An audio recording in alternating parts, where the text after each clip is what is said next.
there it is, the intro video. Where's my buttons? All right, greetings, friends, and welcome back to another episode of DreamWizard Plays number 405, Disco Elysium, the director's cut from 2021. I know it still says 2019, but now that I have that in my mind, I'm just going to tell you what it actually is, and I'm not going to change the text. It is what it is. This is part 15. Happy Friday to you all. How you doing? Say hello in the chat on YouTube, Rumble, Twitch, Trovo, Kick, and if you're on the X platform, leave a like and a comment so that I know you were there and you heard me say hello, and I will say hello back. Would you kindly like, share, subscribe, tell your friends? Where's my... I can never find the right buttons. There we go.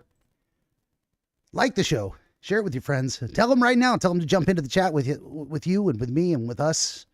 The more people, the merrier. The more there are to mock me, the more amused I am.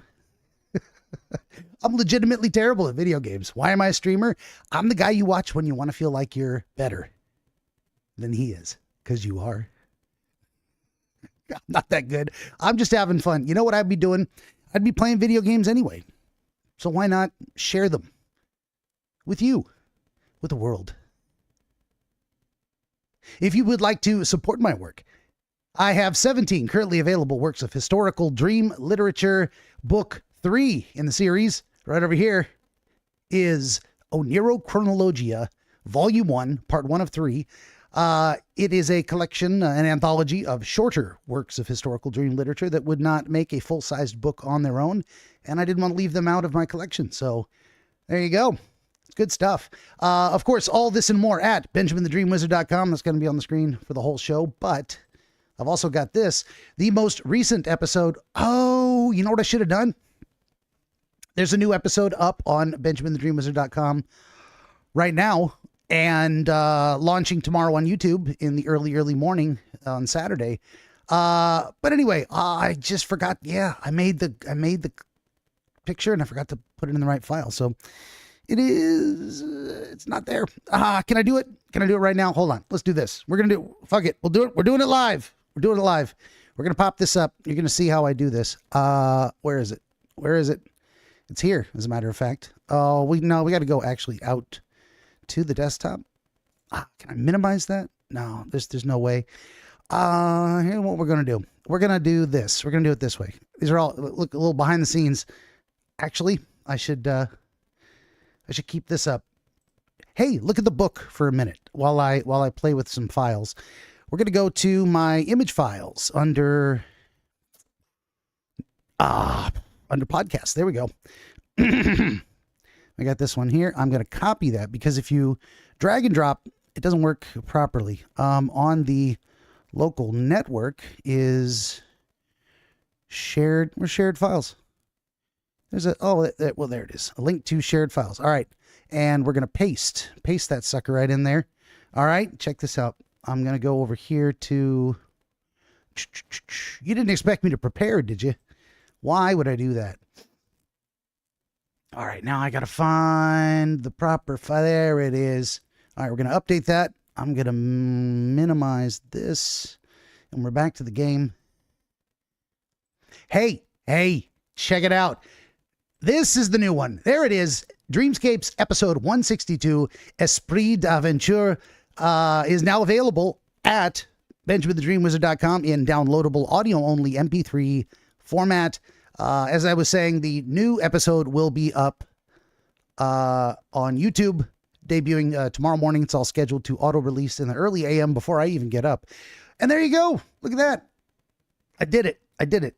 That's... Thanks for hanging in there and being patient. 10 minutes into the stream and he hasn't started playing video games. Nope. That's coming. It's coming very soon. But first, would you also head on over to BenjaminTheDreamWizard.locals.com and you can get this right here. The custom cocktail, the Locals exclusive recipe for socialist champagne. For champagne socialists, of course. Free to join, attached to my Rumble account. If you have a tasty beverage of your own choosing, whatever that may be, whether it is socialist champagne or not, would you raise your glass along with me? We'll do the toast. Here we go. Ein Proseter Gemütlichkeit. Nostrovia, Kanpai, Salud, cheers to you. And here's mud in your eye.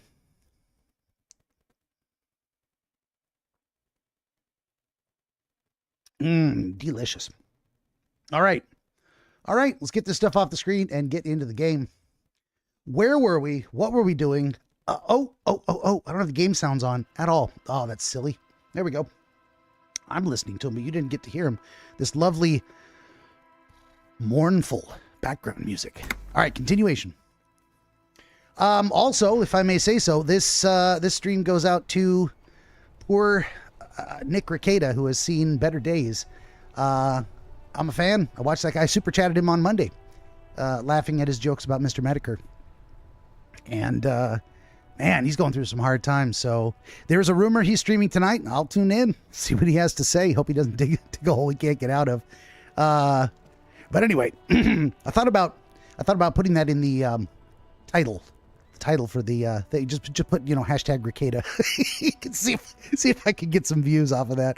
Grifting off of Nick's drama. I think he would find that hilarious. Actually, not very much is funny right now with his situation, but we laugh at other internet celebrities when they get their comeuppance for some poor choices. So you gotta go into this game expecting someone's gonna make fun of you if you make an ass of yourself. And yeah, so me too.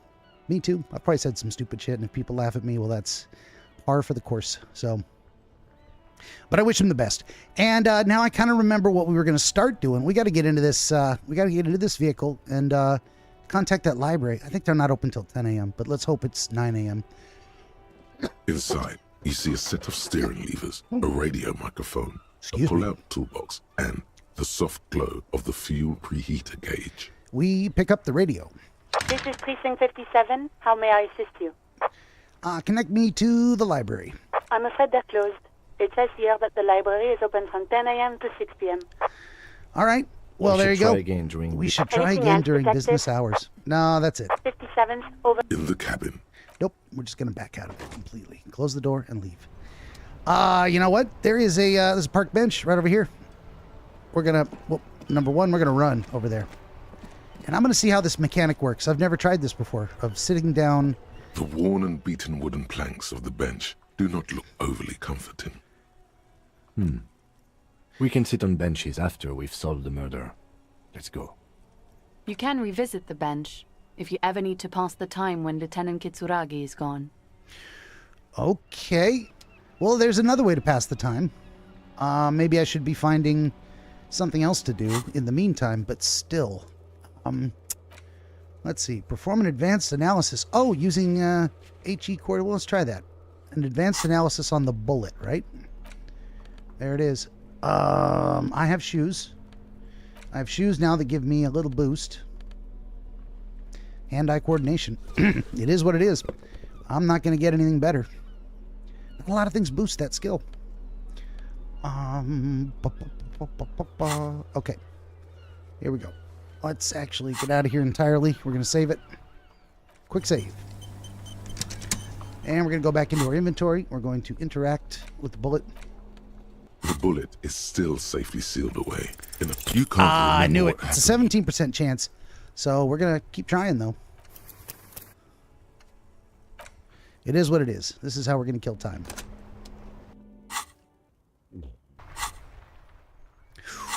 How many times are we going to have to do this over and over again? I don't know. You can't remember. At least 3. At least 3 times it is. So be it.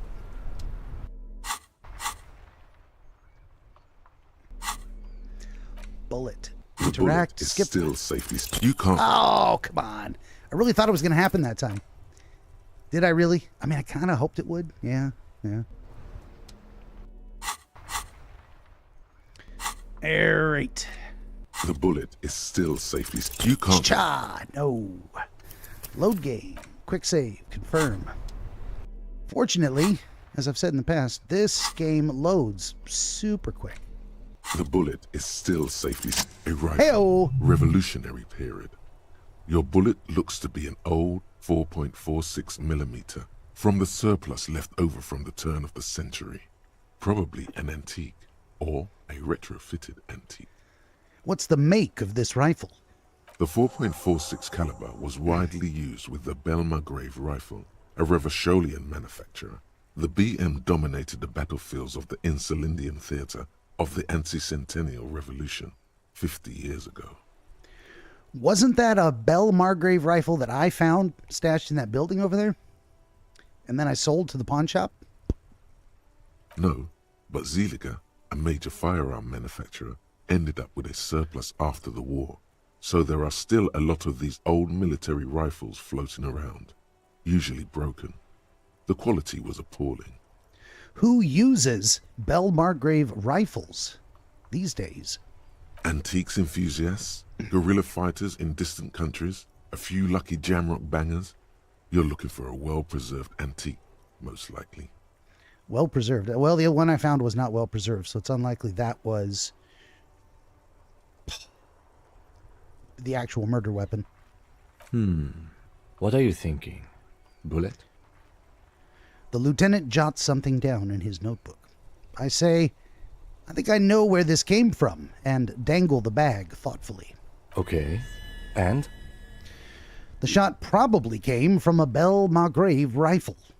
An antique. That makes sense. There can't be many breech-loading rifles floating around in Martinez, or anywhere in Ravachol, really. Why not? Sure, there's some arms trafficking, but the laws prohibiting the use of breech loaders we inherited from the monarchy have been effective, from what I've seen. Some new RCM recruits get impatient with their muzzle loaders once they've trained with military-grade weapons, but they realize it's worth it in the end. I think we should have more powerful guns. We're the law. Imagine if everyone, cops, citizens, had access to firearms that could shoot multiple rounds without pausing to reload. After the first shot, the second, third, and so on come much easier. That's why we should have them. But back to the investigation. Let's see. We got some options here. Seems like we're looking for an antiques enthusiast. Could the victim have been mixed up in some foreign guerrilla fighters? Well, okay, let's go through this one at a time, starting with number one. Seems like we're looking for an antiques enthusiast. I don't think these are going to be exclusionary dialogue trees. Doesn't seem that likely, but we'll check out all possible leads. Next step, finding the gun itself. Oh, it was exclusionary. I only got to pick one. Damn. I thought there's no way. Why? This game is a little confusing sometimes. It doesn't tell you what is an exclusionary dialogue tree choice versus you're going to be able to continue asking all of these questions. And I'd like to hear the full story, so sometimes I want to start at the top. Hey! No. My cat just tried to knock my beverage over. Get away from there. Wow. All right, the bullet has nothing more to say. Put it away. We did it. We did the thing. And now I've got a thought available. Why won't it let me click on that? Oh, because it's here. Okay. Revacholian nationhood. The Revacholian state will be a serene place. You should get a drink. A beautiful, serene place of mystery and peace. It will not be a place for women to infect with their frailty and hysterics, or where the Seminese will be allowed to wear their pants around their ankles. All of that will go once you get a drink. The socialist professors at the École Supérieure will be fired. The editors of Trompe le Monde will have to beg in the streets.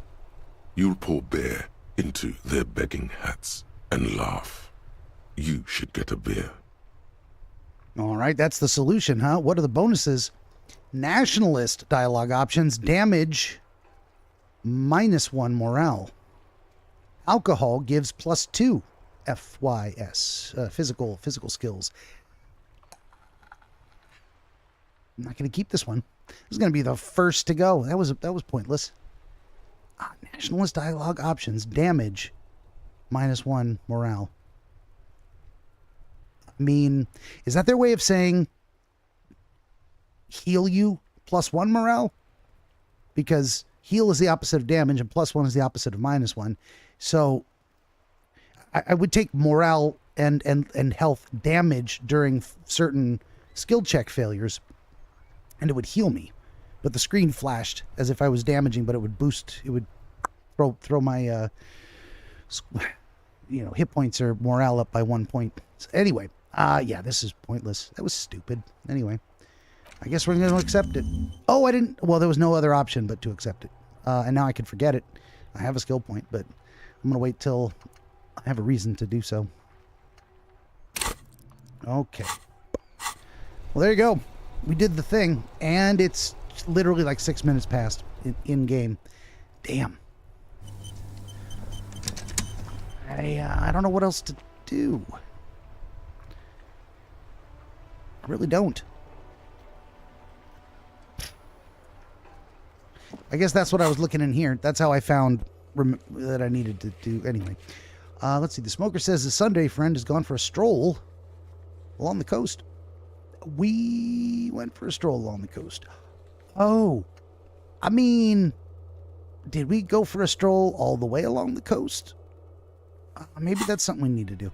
Always check your task list. Maybe he's going to be out here, Mr. Sunday friend. On for a stroll along the coast. This is along the coast, right? I am not seeing him anywhere out here. He is actually not out here. Well, never mind. Hey, it was worth a shot. We haven't been back to talk to that lady in a minute. Let's do that. I'm gonna put him on autopilot.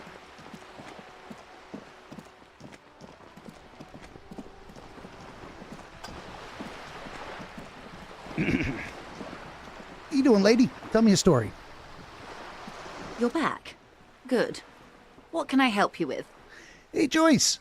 I found my badge. By love, you did. She inspects the piece of blue plastic, her eyes scanning from left to right. Fast, observantly, like an electronic printer. Pleased to meet you, Lieutenant W. Freighter Dubois. I am glad to see a man of high qualification. The situation is precarious. Well, there we go. We got just +5 XP for talking to her. Why not? What can I help you with, Lieutenant? I guess that's it. Little autopilot back around here. Nothing new for me to experience or acquire. Oh, it is in the morning. Let's go this way and see if I can kick in this door. That's something to kill a little time. All right. Let's do another hard save. It's been a minute. Okay. You hear the sound of running water. Someone is inside. So apparently, we got to wait till they leave for the day. Because they were home last night late, and they're still home in the morning. So... The door has braved the elements for decades. The copper nails holding the upholstery in place have turned green from sea air, and so is the knocker, shaped like a lion's head. The royal lion, Guillaume's kitten. This knocker will last a lifetime and then some. Someone is moving around in the apartment. You hear the water being turned off and the sound of dishes clinking together. Well, let's attempt to use the key to unlock the door. The key stops midway in the lock. Something's blocking its path. Not a sound is coming from the apartment. So we know we're in the right place. The key is blocked, but it didn't say it doesn't fit. The lieutenant looks first at the door, then back at you, then signals you to back off from the door. Let's say, I know you're in there. That already defeats the point, doesn't it? Let's get out of here. Nah, let's No knock on the answer. door. As you turn to leave, you hear footsteps on the other side. Yes, someone's definitely home. We should leave and go talk with Evrard. Tell him what happened, that we couldn't open the door. Maybe there's a workaround. Okay, well, that's something to do. All right, let's go talk to Everard. Go for a little jaunty jog here.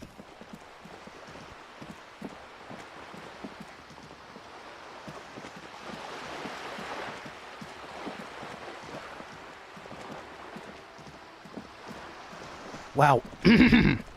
Is there any faster way to talk to Everard than to go. I'm just remembering the whole circuitous loop. We got to walk through an office and then on top of shipping containers. That might be the only way to go. Oh, I'm having a thought. The Great Revachol Industrial Harbor. Well, of course it is. Let's come up here. Let's talk to Mr. Mañana. Hola, wandering man. I don't know. Nothing to say, really. Let's come up here and talk to Measurehead. Just in case. There's something to say. He's got something to say. Probably not. The unpromising race pupil returns. Yep. I'm just not a very good racist. I just can't do it. All right. He's got nothing new to say.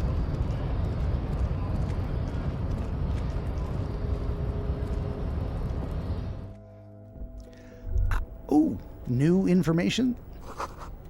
And at the bottom of the Union logo, and demand democracy. Something. I don't, that's an incomplete sentence. I have no idea what it's talking about.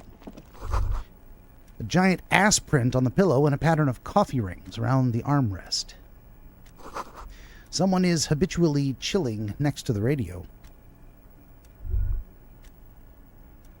Doesn't appear there's anything else to do here but make our way out. Let's see if we can go back and talk to the, what you call him? Illuminated man. That's not the right thing. The hyperspace, whatever, that guy in here. I can't remember what his name is. Oh, Kvalsund means whale fjord in Arden.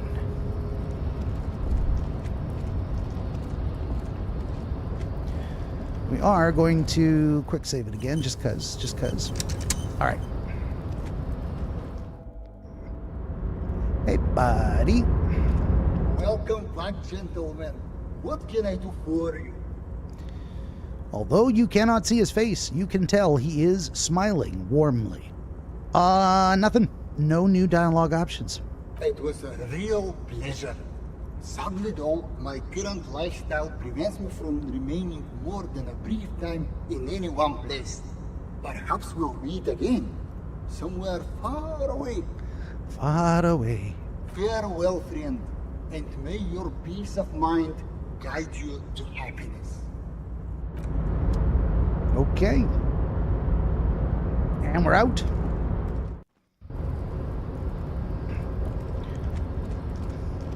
Guided to happiness by peace of mind. Sure.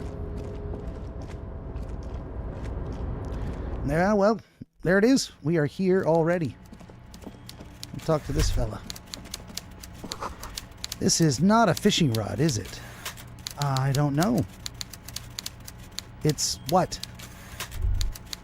All right, let's talk to him. Mr. Dubois, every worker... He leans toward you, waiting for you to complete his sentence. Let's see. Is a member of the board, is a living god, is an organ of the great state organism of war. Also looks just like me. That is, I believe, the fascist answer. And my Revacholian nationhood said it was going to give me a morale boost. I want to see what happens. I'm full, but we're gonna give that a try. Eh? Why the hell not? Now, how can I help you today? No, it actually literally damaged my morale. It literally did. Damage -1. Okay. Well, fair enough. Let's see. Everett, about that weasel. You fucked up. You waited too long, the weasel came back, and now you can't open the door I asked you to open. The big man looks you straight in the eye. Everett forgives, Harry. Don't cry, my boy. It's gonna be all right. I'm still gonna tell you about the murder. That's just the way I am. Benevolent.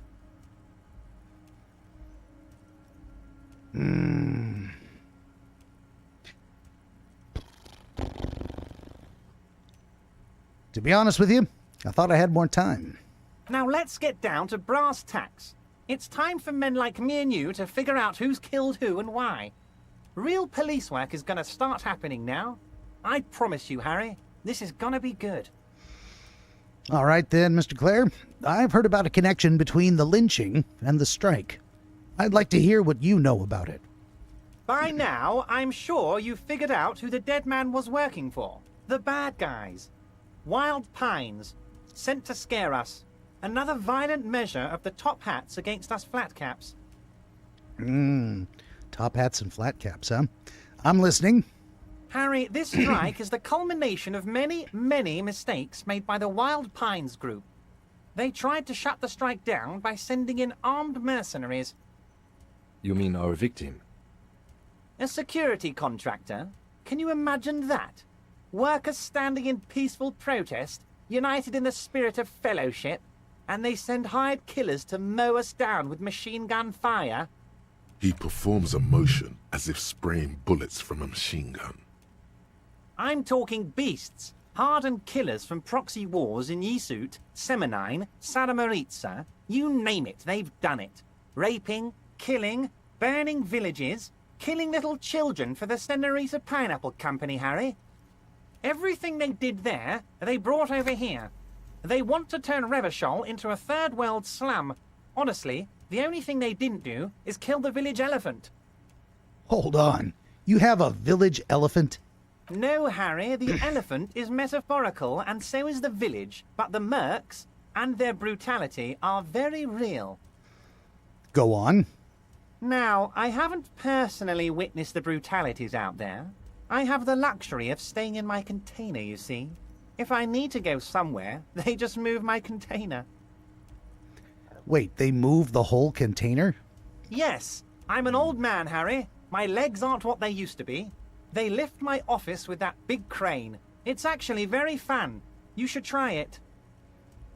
I should try lifting his office with the crane. Don't mind if I do.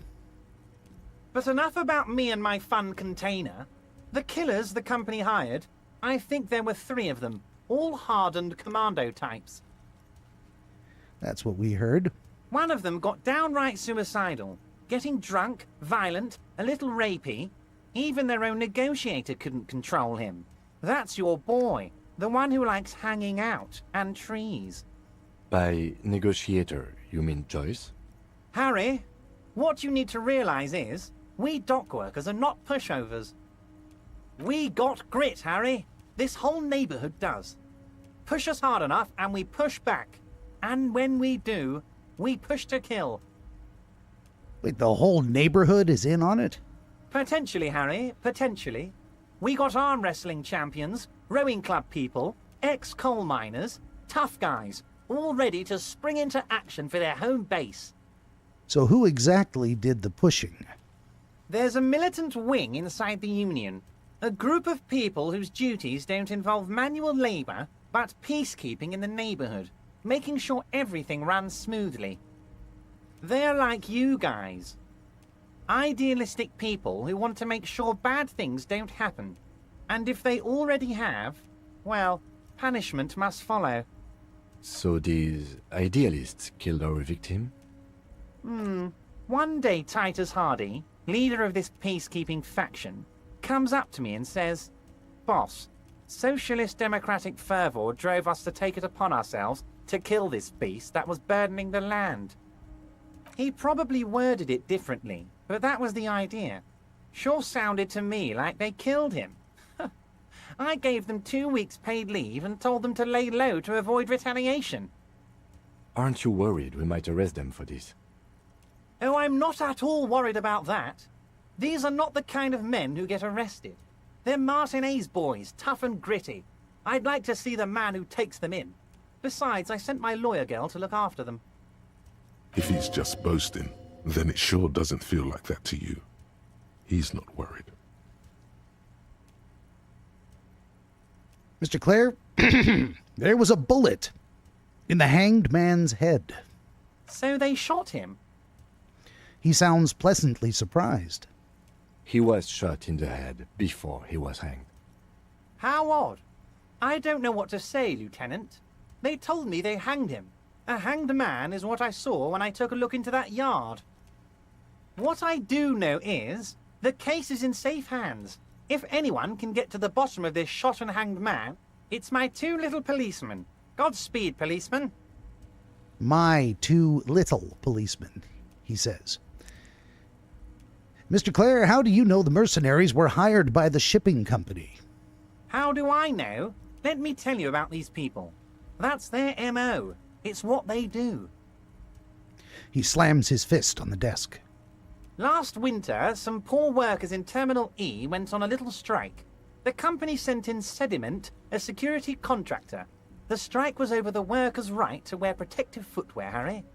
These guys turn up and start beating people. Tell you what, Harry, I wouldn't be surprised if we got the same mercenary company after a little rebranding. And I'm sure as hell not surprised to see an army of scabs under my gates. So you believe the scabs were organized by the security contractor? You said it. Hell, one of those guys looks big enough to take down that proverbial elephant. Boys like that don't just happen to show up during strikes. The name of the company is Crenell this time. It might have been Sediment before. Of course. You're always one step ahead of me, Harry. I'm no genius. I'm in this position because people like me. The remaining mercenaries are organizing a tribunal to take on the Hardys. Tribunal? That sounds serious, Harry. We Union men should be shitting ourselves. I wish you hadn't told me that. I'm gonna lose sleep over this. Let's change the subject. He doesn't sound like he's going to lose sleep over it, but he should. He's talking about a full-on, revenge assault. They're going to come in and kill a lot of people, anyone who gets in the way included. He's clearly happy about the tribunal. Indeed.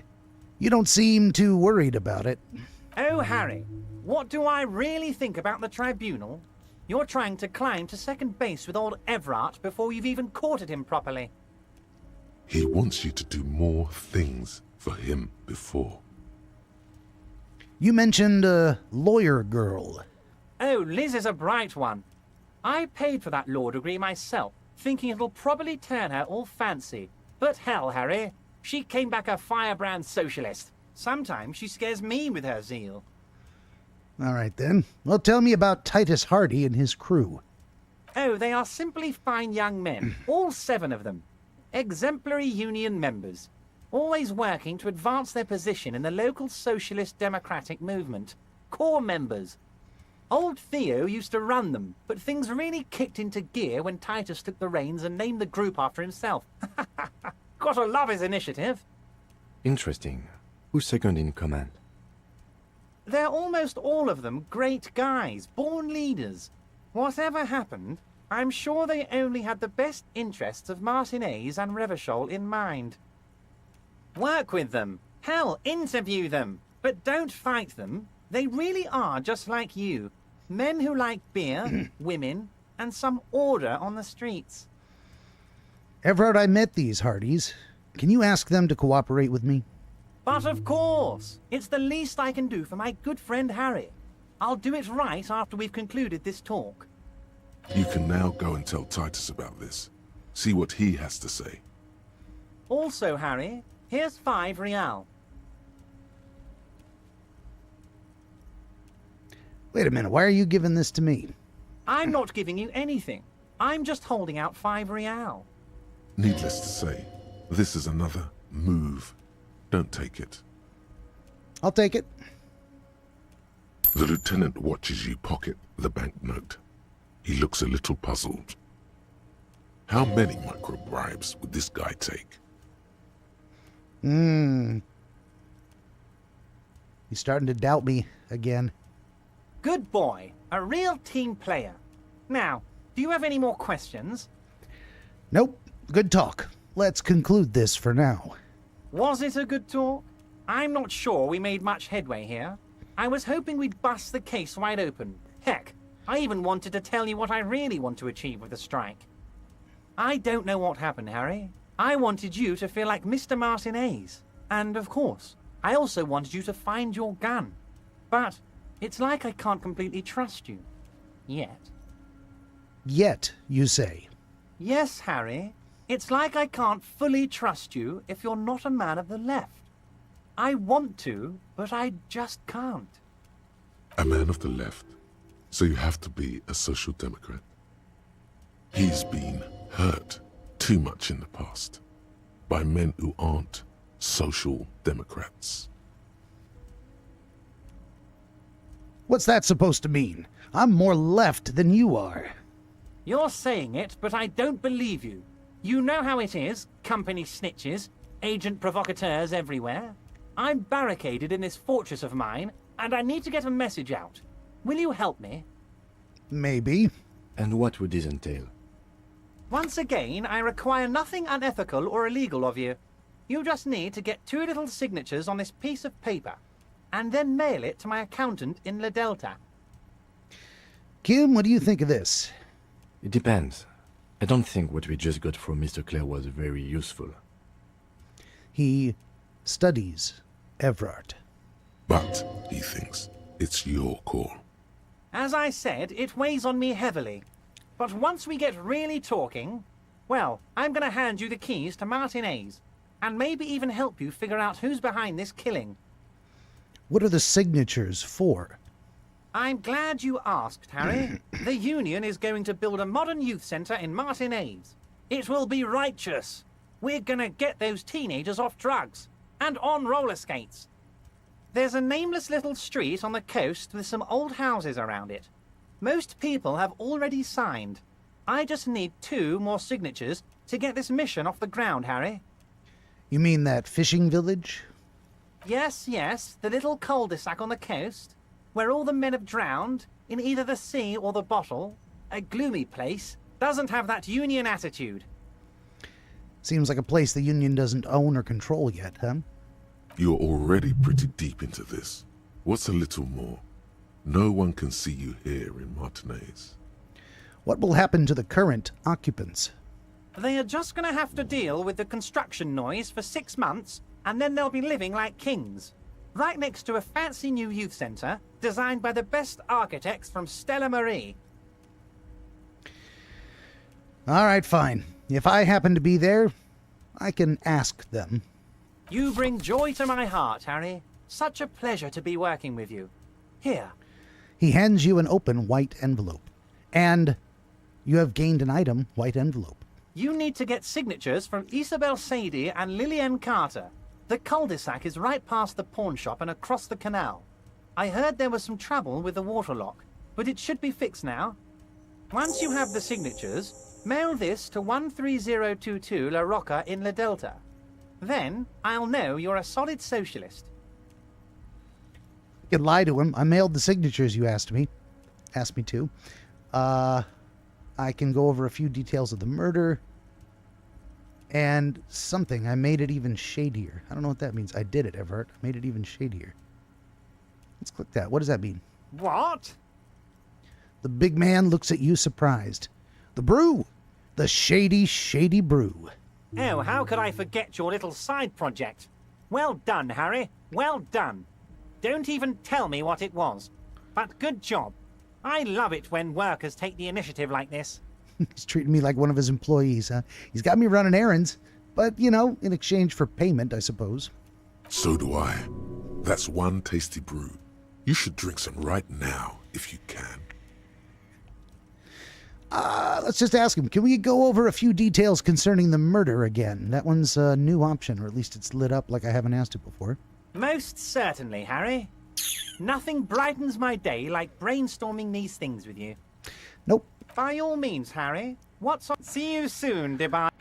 All right, I'm gonna lie to him and tell him I did the thing. We're gonna do a hard save, and I'm gonna lie to him. Here we go. Mr. Dubois. No, you didn't. I know the mailman, Harry. I know everyone and everything that happens in this town, and I know there's no letter in that mailbox yet. Just like I know you'll get it done.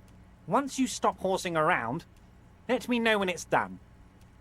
By all means. Well, there you go. That's what happens if you do that. We got a new task. Get some signatures for Everett. And we've got an envelope. I'm going to interact with it. You take the legal documents out of the envelope.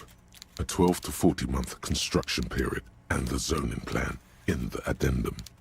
Let's look at the zoning plan. The youth center cuts into the ocean like the bow of some great modern ship.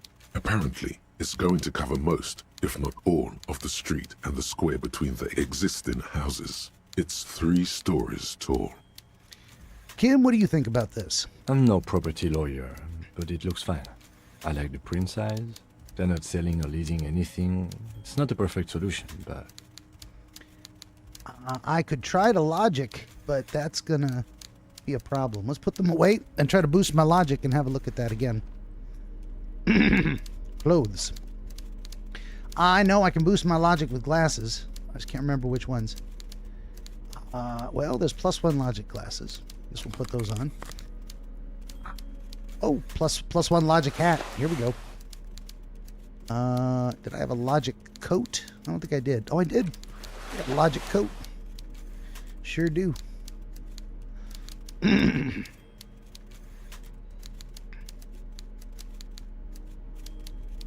No logic pants, no logic shoes. Oh, I did want to put my I did want to put these shoes back on for empathy. All right. No logic shirt, no logic tie.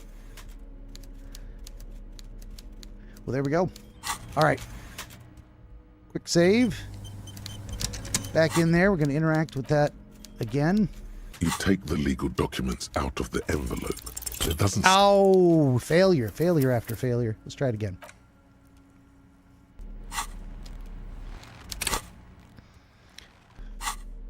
Interact with the envelope. You take the legal documents out of it. Doesn't... Oh, come on. Uh-oh. Do you really want to load the saved game? Yes. I thought I was saving it again. Oops. Oops. Here we go. One more time. You take the legal documents out of the... There is Boom. no loophole. The simple truth is the current residents are going to lose their street access, and for the next 12 to 40 months, their lives will be dominated by constant construction noise right next door. Wait, what are the ramifications of this? Once the construction starts, it'll probably take a few months, a year maybe, for even the most stubborn occupants to get tired of living like this.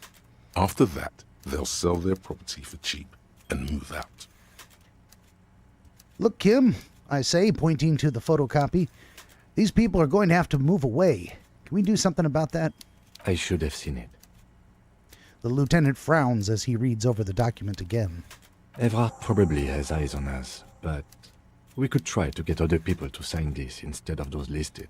Or you could forge their signatures yourself. By the time he finds out, we'll already be gone. -10. Everard's people could be watching you here, so there's a very low chance this would succeed. Of course. Let's put the documents away and get the hell out of Dodge. All right, we can try to forge some signatures and pop it in the mail. Beautiful. I love it. Find someone to sign it instead of the intended signees, or forge the signatures, but somewhere private. Somewhere private where you feel safe enough to sleep. Okay, so we gotta go back to the fishing village anyway and go into that little hovel. Okay, first, I'm gonna change my clothes back because, let's see. Oh, wow, this hat had +2 logic on it already, and I swapped it for a +1 logic. Well, that was dumb. Anyway, we're gonna put my Encyclopedia glasses back on, and my police coat, and I think that's all the things I swapped out. Yep. All right, just cause, do a little quick save, and off we go. Time to run away.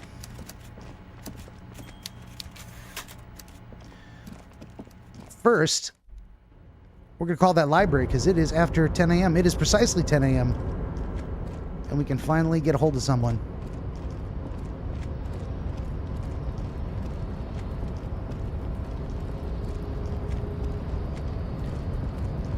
Jeez, I'm so glad, number one, the game allows you to run, and number two, I discovered the possibility of running. I had no idea. Peanut butter.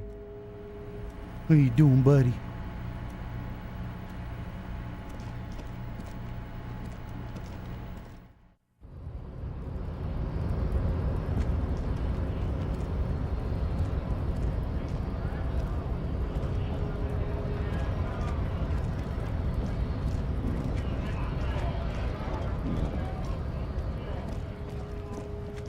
Okay, back to the police car.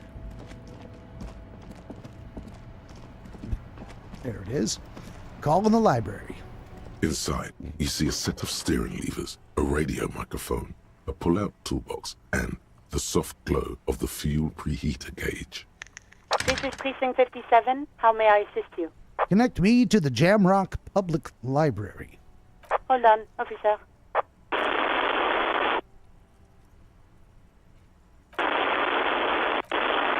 I've got Central Jamrock Public Library on the line, and I've already introduced you to the librarian. Connecting the call in 2, 1. Yes, this is Central Jamrock Public Library here. How can I help you, officer? He sounds worried, yet ready to assist. This is how people get when the police call. I'm looking for any information that you can provide on Billy Mejean, a reader. Billy Majon, you said. Give me a moment, I'll have to check our database. He puts down the receiver. On Moreau Drive in central Jamrock, in a darkened hall lit by orange desk lamps far away from the noise outside, a middle-aged man taps commands into an old radio computer. A printout falls on the desk. Behind him, a lonely reader scours some dusty bookshelves, looking for a paperback. Yes, hello, are you still there? I found Billy Majon's home address, is that alright? No phone number, unfortunately. Yes, a home address is fine. Here we go, sir. Rue de Saint-Ghislain, 33B, apartment number 20. It's in Martinez, I believe. Capeside Apartments, it says. That's all. All right, Capeside Apartments, number 20. That's where the smoker on the balcony lives, isn't it? Do you have any other information on Billy Mejean? It says here that they returned their last book just a few days ago, but I wasn't at work that day. Do you know someone who was? Marie? Marie? Do you remember a reader named Billy Majon? They returned a Tybalt book the other day. You hear someone answer from afar. Yes, it was my colleague Marie. She said that it was Billy's husband who returned the book. He also asked for this new sci-fi release, Lowe's Radio City 87, but we don't have it yet. So Billy Mejean is a woman, not a man. How did your colleague know that it was her husband? Marie knows Billy. She's been working here longer than me. Sometimes her husband returns some books for her. And then goes for a little drink later, on the lookout. Do you happen to know the husband's name? Sorry, no. Marie only knows him by sight. Can Marie describe to me what the husband looked like? Marie? A moment passes.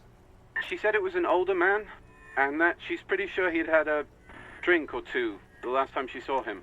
What was he wearing? 1 second. The librarian turns away from the phone again and relays the question.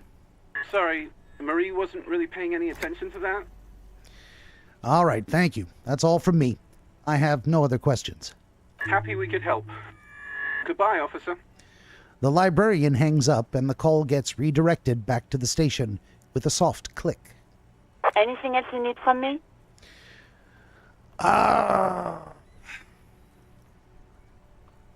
I mean, while we're here, I keep seeing this, please connect me to Sylvie again. Let's do it. Just a second, officer. Sylvie Malaika on the line for you, officer. Yes. Hello? Hello, Sylvie. It is the police again. Oh, great. What else do you need, detective? You know what? I changed my mind. Looks like the only thing I can do is literally harass her even more, and I'm just not going to do that. That's why it gave me that option, and that's why it was highlighted. You know what? Never mind, Sylvie. My mistake. You hear the call breaking up on the other end of the radio, and then the already familiar voice. Anything else I can help you with, officer? That's all for now. 57th, over and out. Her voice disappears into the void. In the cabin. And I close the door without listening to the flavor text again. All right, well, let's do a hard save here. Since the mailbox is literally right there, I think we could just go into my room and forge those signatures and run back to him. But we also have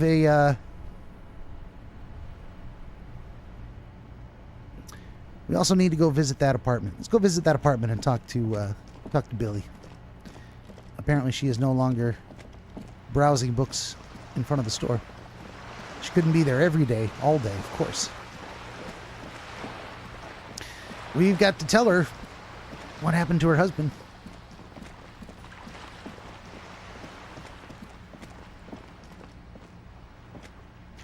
Oh, wait a minute. No, it was apartment 20 where the smoker lives. She's not there. Why is that address on it? What am I supposed to do? I didn't even think. Dead guy on the boardwalk. Go to Billy Mijon's apartment to deliver the bad news. It's the apartment buildings in the north. Number 20. I guess we go to number 20. I could have taken a shortcut. But here we go. Because these are not the right rooms. Going out on the balcony.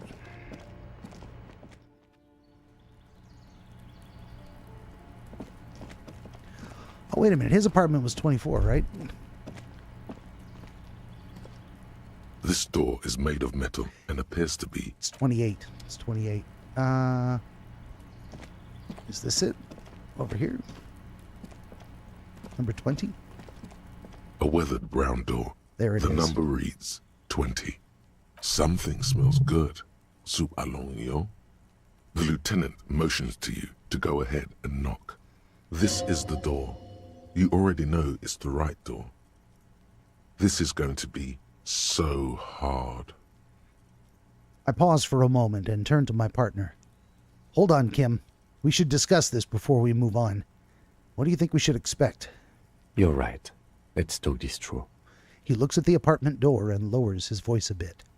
You hear some light footsteps and what appears to be a daily weather forecast playing on the radio. We have our first preliminary identification. In all likelihood, the deceased is the husband of Billy Mijon. We need to confirm this, as well as deliver the death notification to Billy herself. Now, delivering a death notification is never an easy task. There's a reason why it's often called the most stressful part of our job. This is why it's usually done in pairs. You got this. I'll be monitoring reactions, ready to act if necessary. Do you have any advice on how to tell her that he... Dead? Just don't say that you know how they feel. You don't. Okay. Good advice. What if I don't want to do this? Yes, it's hard. But there is no easy way to handle this information. It just has to happen, as soon as possible. He stares at the front door, his face still. Oh. All right, I think I'm ready. The lieutenant motions towards the door. Hello? Who is it? A voice calls out from the other side of the door. And someone turns down the radio.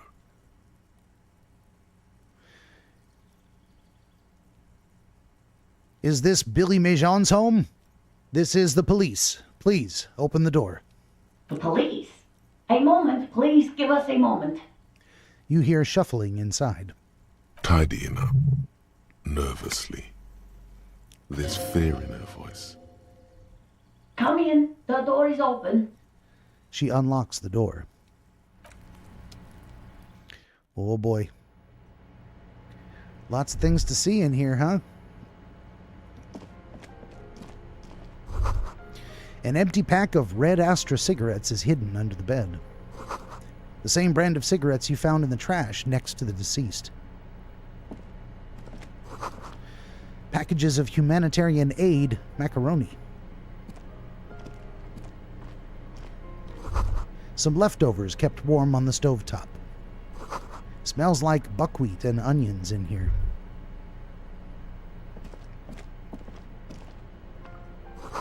Windows covered in old newspaper clippings.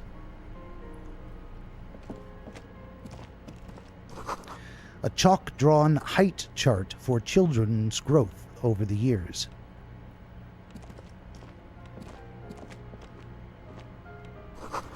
A textbook for high school, mathematics, trigonometry mostly.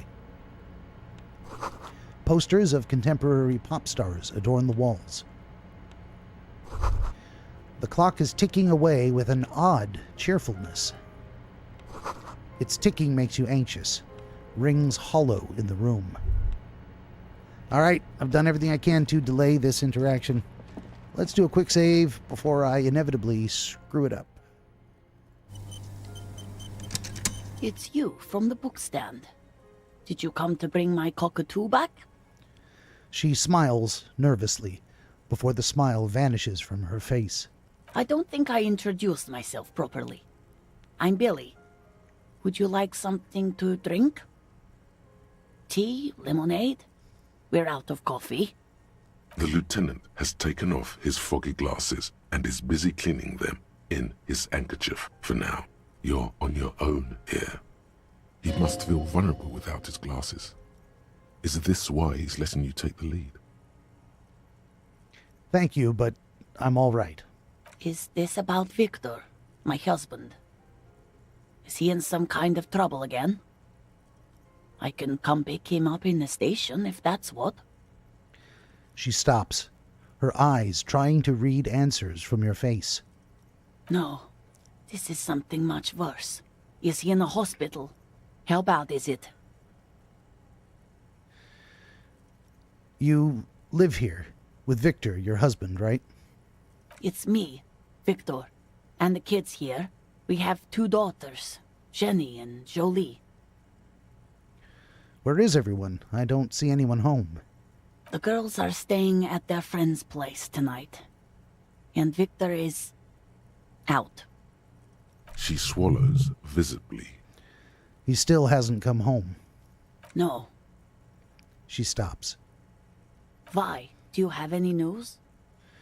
To your knowledge, did he make it to the library? No. I guess I'll find out when he decides to come back home. She looks toward the front door. It shouldn't be long from now. He's never gone for more than a few days. What was the name of the library? Oh, it's in Jamrock. The one at Mayrow Street. I don't know the official name. Central Jamrock Public Library? I think, yes, if that's the one on Mayrow. What was he supposed to do in the library? Just to return a book of mine. Why? Why all those questions, Detective? Did he... Do something? Break something? It's a fool's hope. Was it The Glinting Curve by M. Tybalt? Yes. She becomes unsettled after she says that, her forehead scrunching up into a worried expression. Remind me again, what was he wearing when you last saw him? His old leather jacket. Can you describe it? It's just your average brown leather jacket, but he bought it as a teenager, so... Any distinctive features? No, well, the lining is hand-sewn. It's blue. I tried to make the thing more weatherproof since he's running around with it in the middle of winter. There's something else I have to tell you. She folds her hands across her chest. Here it comes. We got a high chance. Kim is here. We've identified the leather jacket, the library card.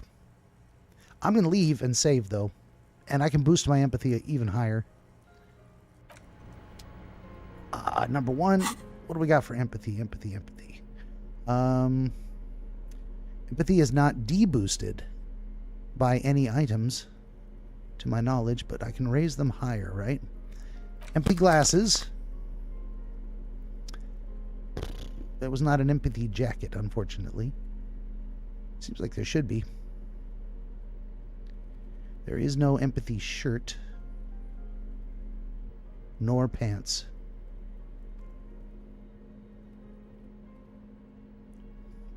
Conceptualization.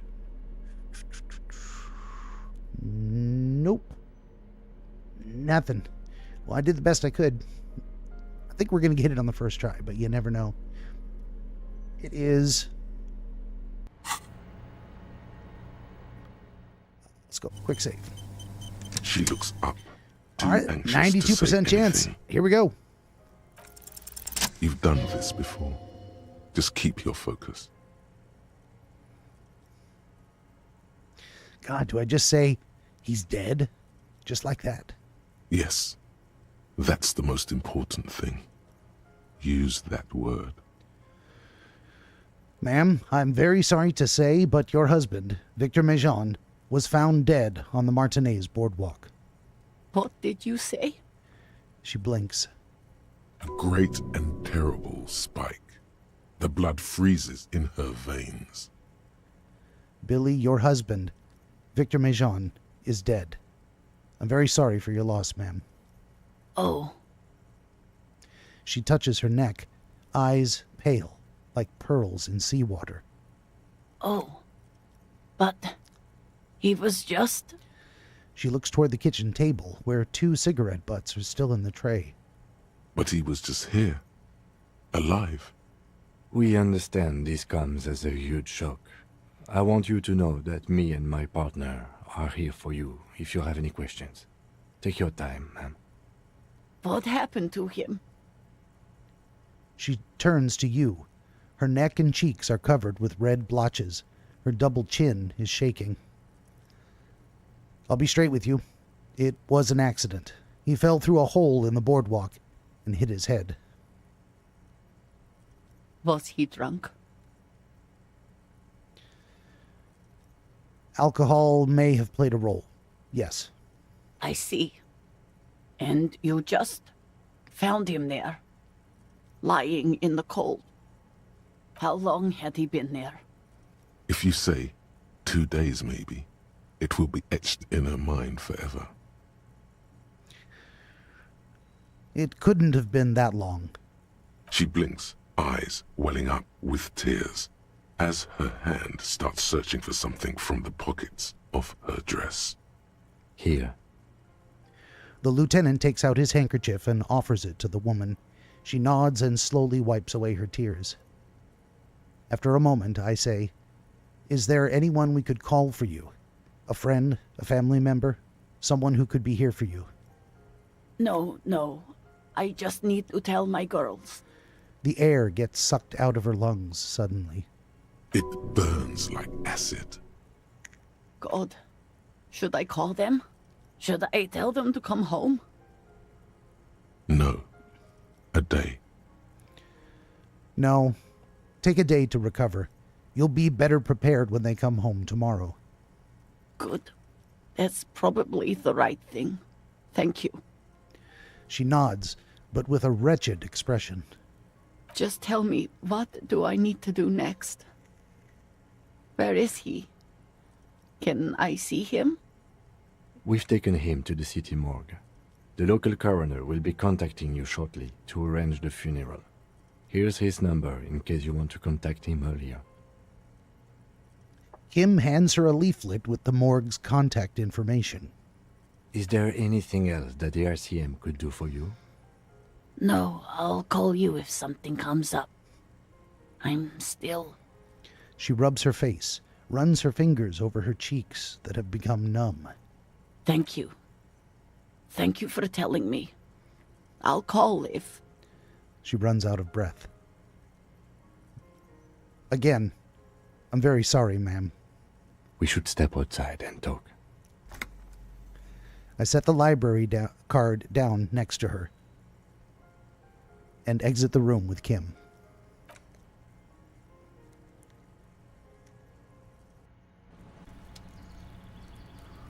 Ooh, we did it. You did well.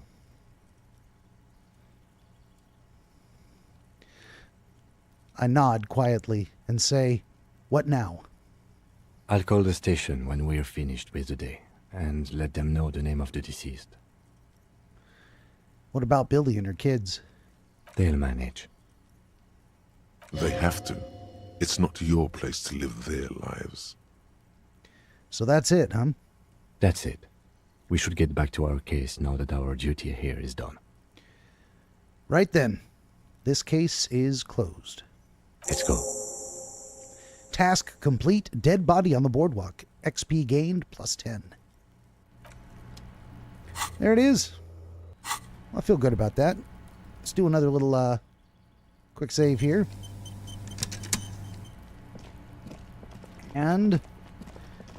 find a faster way out of this apartment complex, like the set of stairs right over here. You know what? 24 hours later, it's still bothering me. I gave that kid half a bottle of speed. I don't like it at all. I don't like it at all. But I was afraid of what would happen if I didn't do it. I compromised my gut reaction of, this is wrong. Probably shouldn't do it. What do we got here? There is something down there. Okay. What does there is something down there mean? Can I see it better if I bust out my flashlight?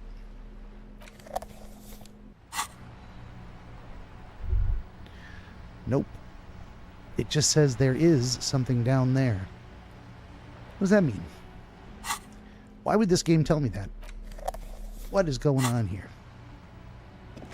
Let's run up to my hotel room real quick. Let's go talk to the smoker. No, I think I had that all wrong. It's just that's the apartment building where the smoker lives. Hi again, gendarme. Yeah, I was Bye-bye, getting, gendarme. I was getting cued. We don't need to talk to him at all. These folks, anything new? Again? Nope, apparently not again. You got nothing new to tell me, so screw you, buddy.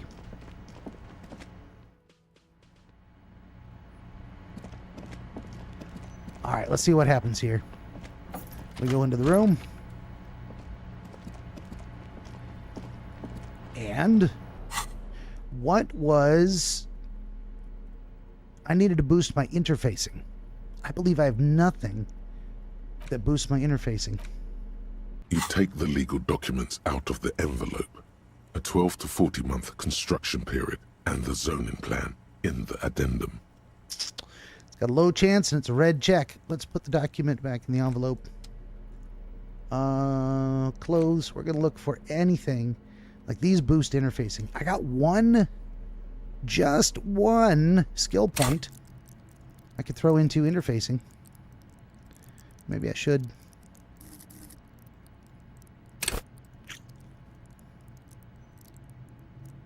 Let's do it. Okay, interfacing boosted. Save and close. All right. And we're going to, once again, quick save. And get into there and see if my chances are any better. You take the legal documents out of the envelope. With a confident flourish, you complete your forgery. What do you see on the signature line? 2 names, Isabel Sadie and Lillian Carter. Indeed, they look distinctly different and very convincing. These might as well be their actual signatures. Good. Everard will have to start over with his scheming. When Isabel and Lillian dispute the signatures, the document will be rendered null and void. Any halfway competent notary should be able to handle this. Not getting their actual signatures was probably the best thing to do. Yeah, I don't want to mess with those nice folks. They don't have much, but... Now all we have to do is mail these. I think I saw a mailbox on the plaza. All right, I put the documents back in. The quest has been updated. The envelope in the mail. And then I guess we run back to Everard. Like an obedient hound playing fetch. Not a huge fan of that narrative. Oh, now I'm actually... Okay, we're gonna... I just realized I need to go back and talk to these boys. But... The dented yellow mailbox greets you with its graffito and bullet holes in the front. I knew we'd get to use this mailbox for something. Yes, for sending mail. I dropped the white envelope into the box. You drop the white envelope in the darkness. It lands with a soft thud on what sounds like a couple of letters. About a week's worth of mail as collected in there. They'll empty this very soon. All right, let's go back to Everard. If we don't mention anything to him, he won't know before it's too late. Okay. And the journal, run back to Everard. All right, another quick save. Let's take a run. Do do do do do do do do.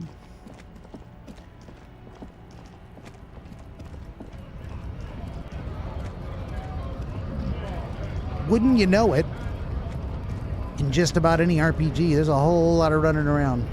And this is kind of an RPG, I guess. Where the combat takes place in the dialogue trees.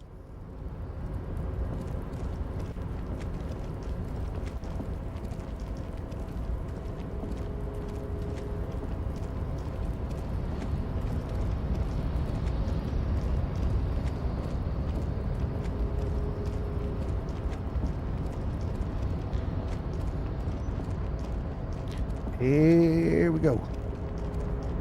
Not that far of a run, just kind of a pain in the ass.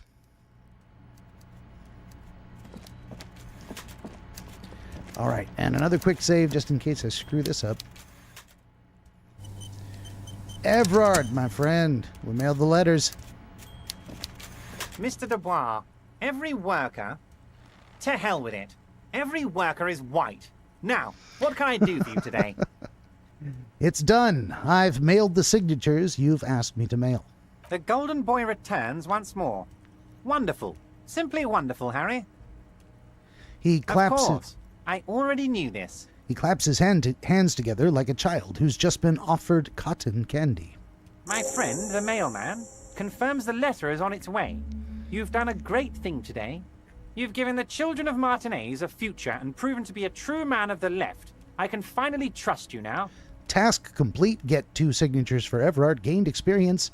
Plus 70. Level up. You're in my inner circle. You too, Mr. Kitsuragi. We can talk about anything. The strike, the murder, your lost gun. Nothing is off the table. See? Forging that signature really paid off. All right. Can I get my gun now? Harry, I've got to be honest with you. Your gun was found 2 days ago. Withholding this information weighed heavily on me. But it had to be done. Fine. Where is it? An old woman has it, and let me tell you, Harry, word on the street is she's a character, so watch out. Okay. This must be the woman who bought the gun from Roy. The one he described as terrifying. So the gun is still with the woman who bought it from Roy. Yes, the same one. I see you've done your research. The pawn shop made the gun easy to track. Crazy stuff, Harry. Selling your gun like that? Wild. Anyway... He smiles and shakes his head in wonderment. The neighbors of this old woman contacted my men because they trust me and the Debarders Union. Apparently, she was waving it around at the entrance to her building. It's the old lady who's sweeping and wouldn't let us in. Waving the gun around doesn't sound good. None of this does. She was waving it around at people. As I said, she's a character. I didn't have time for details. It sounds like she's unstable, but don't worry. No one got hurt. It sounds like a very disturbed and desperate individual. So who is this old woman? Unfortunately, I don't know anymore. You're gonna have to go in blind, Harry. But she's an old lady. How dangerous can she possibly be? Oh, and she calls herself the Pigs. There it is again. The Pigs. Like Roy said, not good at all. I, for one, find it refreshing. Finally, someone calls themselves a pig. A smile flickers in the corner of his mouth. It actually sounds extremely bad, but let's not give him the satisfaction. Mr. Clare, can you set up a meeting? I already have. Tonight, starting 10 o'clock, near the old fish market on the coast. The one on the boardwalk, a little past the fishing village. Be careful, Harry. I would never set you up for anything dangerous, but you did ask for this. Now, back to the fun stuff. He claps his hands. All right, so fishing village tonight at 10 p.m. How about that? She will be there from 2200 hours till 0200 hours. A time-sensitive meeting. More fun stuff. Seems like we already have fun stuff to do. All right, Mr. Clare, the signatures, I got them. I know you plan to force them out of with the construction noise. Harry, by now you should know I would never do anything tricky like that. However, If the construction noise and limited street access makes some people consider moving, well, let's just say there'll be freshly renovated buildings near the roundabout where those poor people can finally enjoy a significant uptick in quality of life. I'm talking real affordable workers' palaces. He proudly spreads his hands to demonstrate the size of the palaces. They're very large. So the village is doomed, says the lieutenant grimly. You were there. You saw the place. A wasteland. There's nothing left. But mark my words, officers. We are going to reset it. He slams his fist on the table, causing some of his coffee to spill. Reset. I have big plans for Martinez, and they do not include humans living in those pig sheds on the coast. That land will be used for municipal buildings and commerce. Harry, imagine a youth centre supermarket church complex, employing hundreds, no, thousands of people. The coast will be lit up with enterprise and life. All those ruins out there turned into low-income housing. Harry, enough is enough. We're taking this district back. The war was 50 years ago, for God's sake. It's time to move on. We got some options here, and I feel like they are limited to a single choice.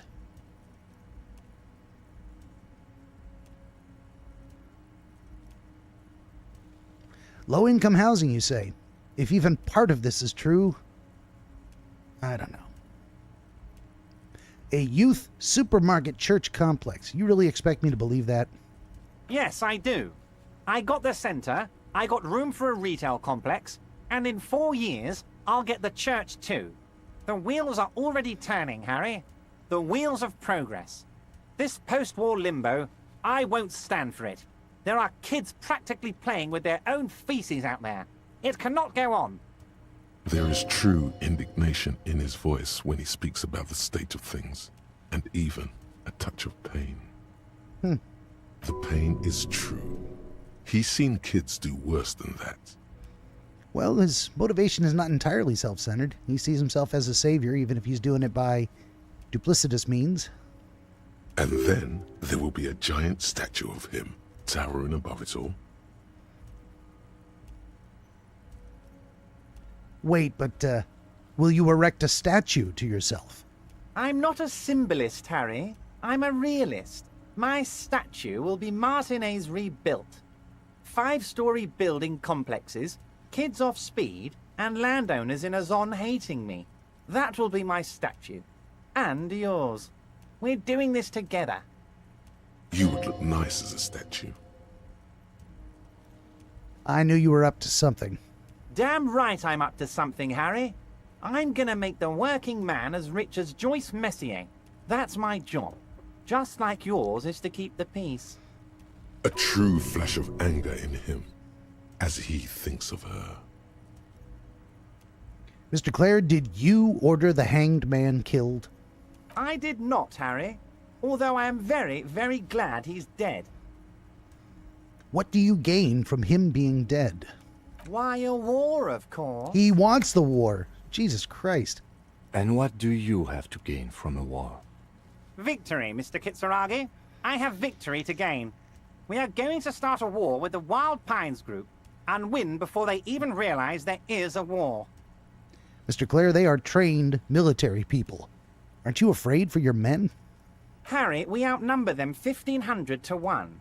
And that's just Martinez.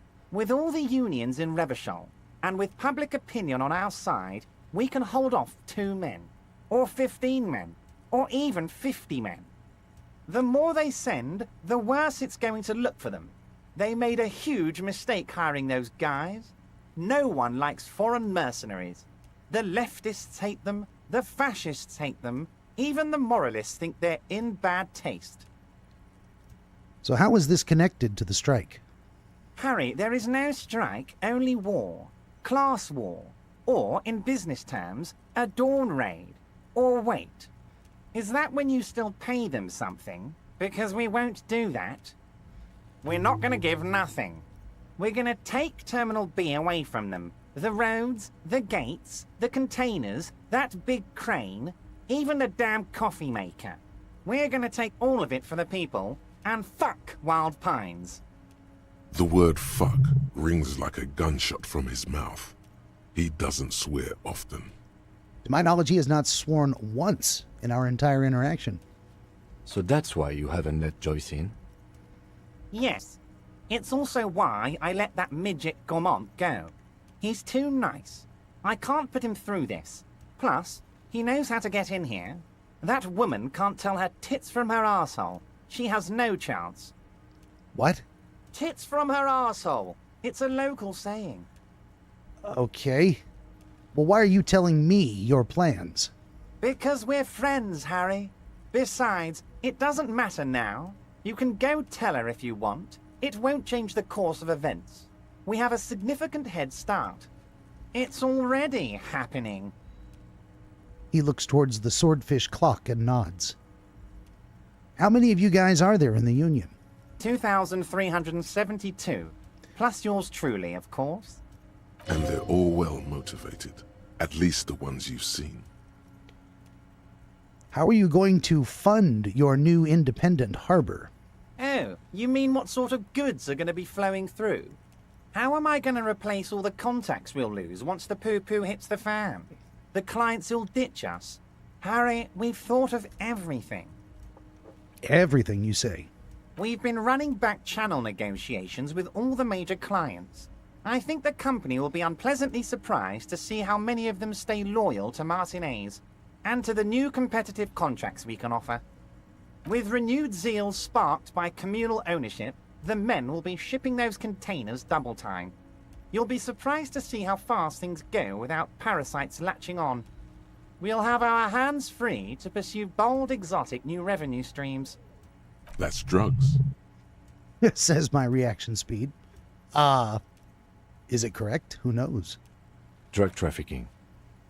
Drug trafficking? Don't be stupid, Mr. Kitsuragi. There are perfectly legal, 100% ethical chemical factories on the Samaran Isola. You don't need to be colonialist about it. All they do is produce components to keep the pharmaceutical industry running. That's people's health we're talking about. Old grannies, little babes, people with disabilities. That's just the top of the iceberg, though, isn't it? The company thinks transporting these chemicals in bulk looks bad, has bad optics, may be illegal in some countries. The Debarders Union, however, we're all about the large volume column. We're gonna transport the living daylights out of those materials, Harry. So your sick kid can get his benefed and your wacky uncle doesn't have to come off risperidone. And the kids on the street can get speed and pyrrolidon. I'm an old-fashioned guy, Mr. Kitsuragi. I sometimes grab a beer with the boys, but I have no idea about the things you just mentioned. He smiles. But if I were to supply ingredients for some sort of rainbow party, I would make sure the Union took a fantastic share. And I'd keep that stuff far away from Martinez.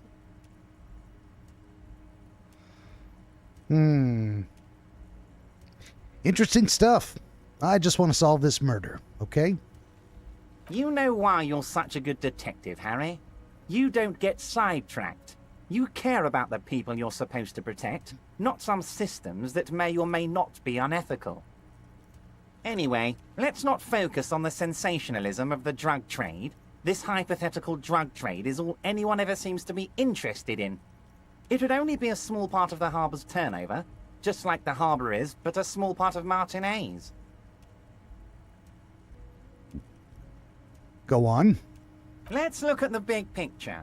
Martinez as a whole. There are little girls out there with dreams of making music. Young mothers who want to start businesses. Models who want to walk catwalks and steel welders who want to weld steel. I'm going to unite them all into one economic body. We're going to incorporate this place to Kingdom Come. Everyone's going to be in on the wealth, and everyone's going to pull their weight. Let's keep focusing on the drug trade. He was almost admitting to it. That's what my volition says. And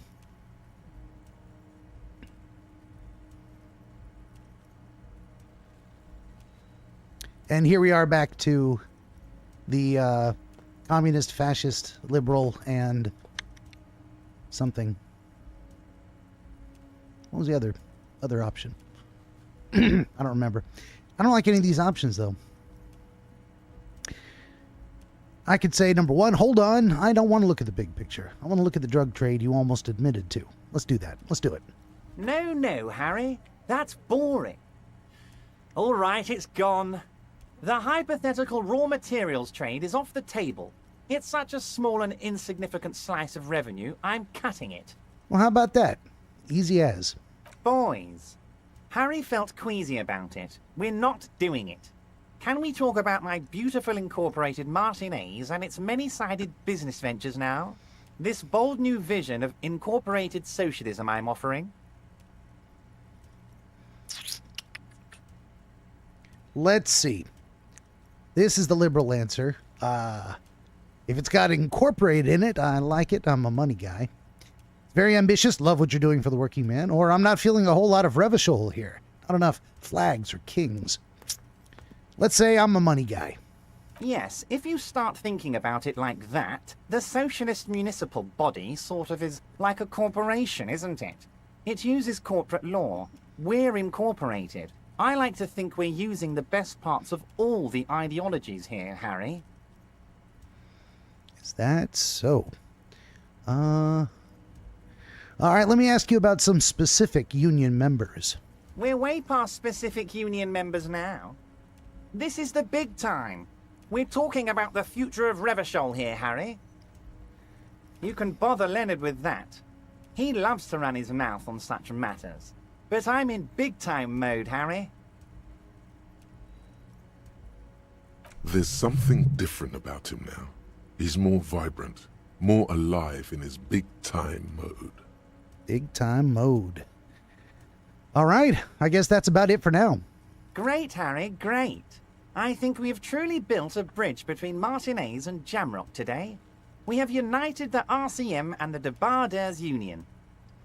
Suddenly, there's sadness in his tone.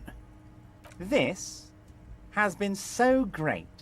I'm sorry we don't have more fun things to do together, but if you ever feel like bouncing something off me, my door is always open. There is a new option here. A few more questions about the harbor. Let's see where it leads. I'm always happy to educate. No, Very just nice, Harry. back to is the there old anything questions. Else? Nope, Everard, Mr. Clare. I'm going to leave now, but we might talk again later. Okay. Wrap that up. Let's do a hard save, and it's time for my customary midstream break. I'm going to be gone for about 10 minutes. Enjoy the commercial and coming soon trailers. I'll be right back. Benjamin the Dream Wizard wants to help you pierce the veil of night and shine the light of understanding upon the mystery of dreams. Every episode of his Dreamscapes program features real dreamers gifted with rare insight into their nocturnal visions. New Dreamscapes episodes appear every week on YouTube, Rumble, Odyssey, and other video hosting platforms, as well as free audiobooks exploring the psychological principles which inform our dream experience, and much, much more. To join the Wizard as a guest, reach out across more than a dozen social media platforms and through the contact page at benjaminthedreamwizard.com, where you will also find the Wizard's growing catalog of historical dream literature available on Amazon, documenting the wisdom and wonder of exploration into the world of dreams over the past 2,000 years. That's Benjamin the Dream Wizard on YouTube and at benjaminthedreamwizard.com.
in the basement of that cabin is a princess.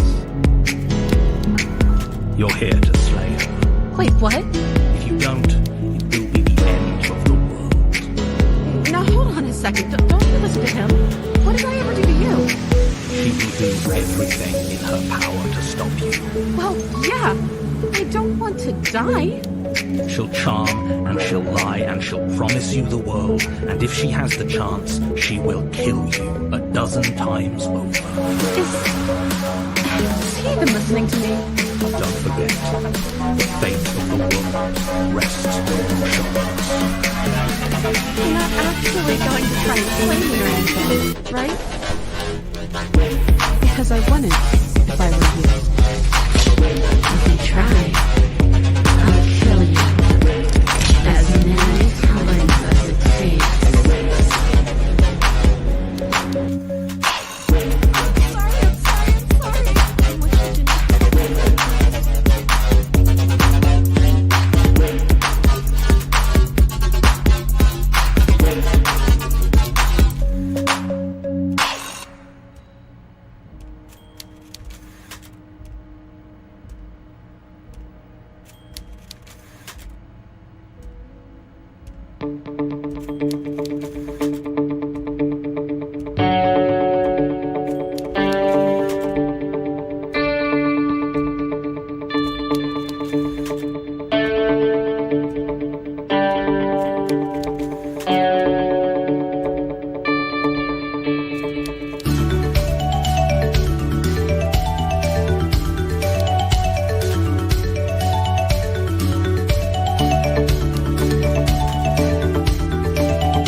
All right, I'm back.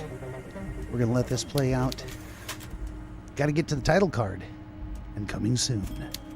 There it is. All right, back to the game. I have not forgotten to turn the game sound or my microphone back on. Everything's looking good. Let us proceed accordingly. And by that I mean figure out something else to do. Confront the pig and get your gun at the old fish market at 2200. Just walk past the village until you see the boardwalk. That's good to know. All right, find the murder weapon. Locate a working firearm that shoots 4.46 ammo. The smoker says his Sunday friend's gone for a stroll on the coast. We went for a stroll on the coast. I don't know where to find him. Maybe he wasn't there in the morning, but he'll be there in the afternoon. We are into the afternoon time, or heading there. Now the dog wants up, of course. Peanut butter. Come here. Come here. Come here, Butters.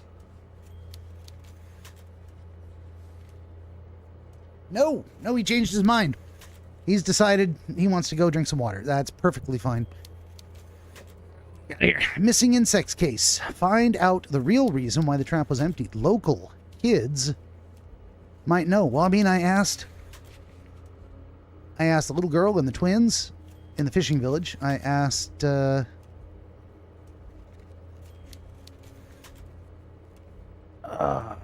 Kuno, and Kuno S wouldn't talk to me. And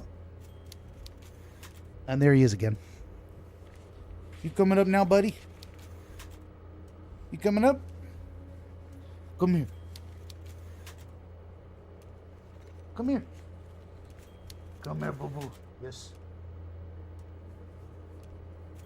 Okay. I got you. There he is. There's my boy. Sit down. Sit. Peanut butter. Oh my God. You wanted me to pick you up? Now you're not going to sit down? Huh? Sit down, peanut butter. Sit down. Sit.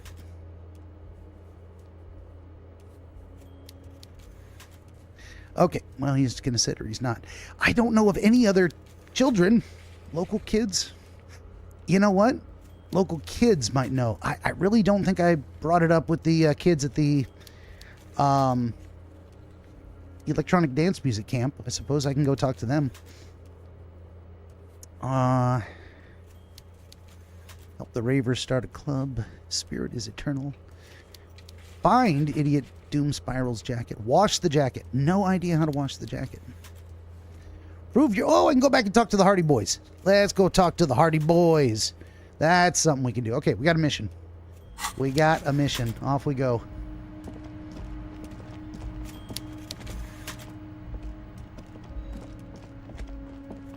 Running all the way back. Just looking for new conversations to have to move the story forward.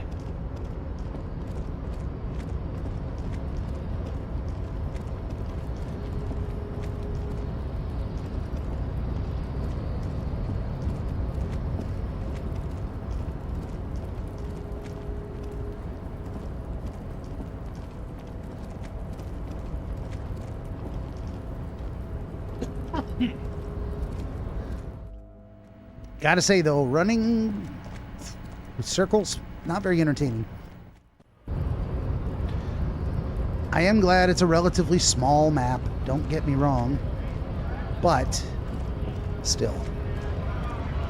Let's see, nothing new with this guy, I bet you, right? Right to work! Nope. Could have asked him what is a strike. Not interested.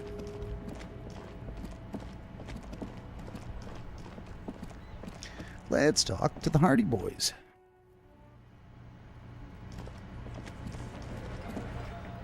Quick save. It's you again. What is it?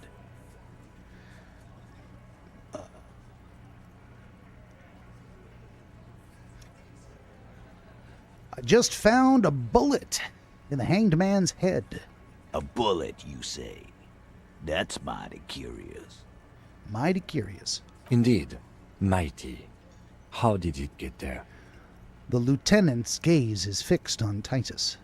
Well, there are so many bullets in the world, and so many heads.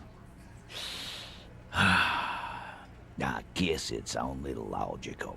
At some point, one of them bullets had to end up in one of them heads.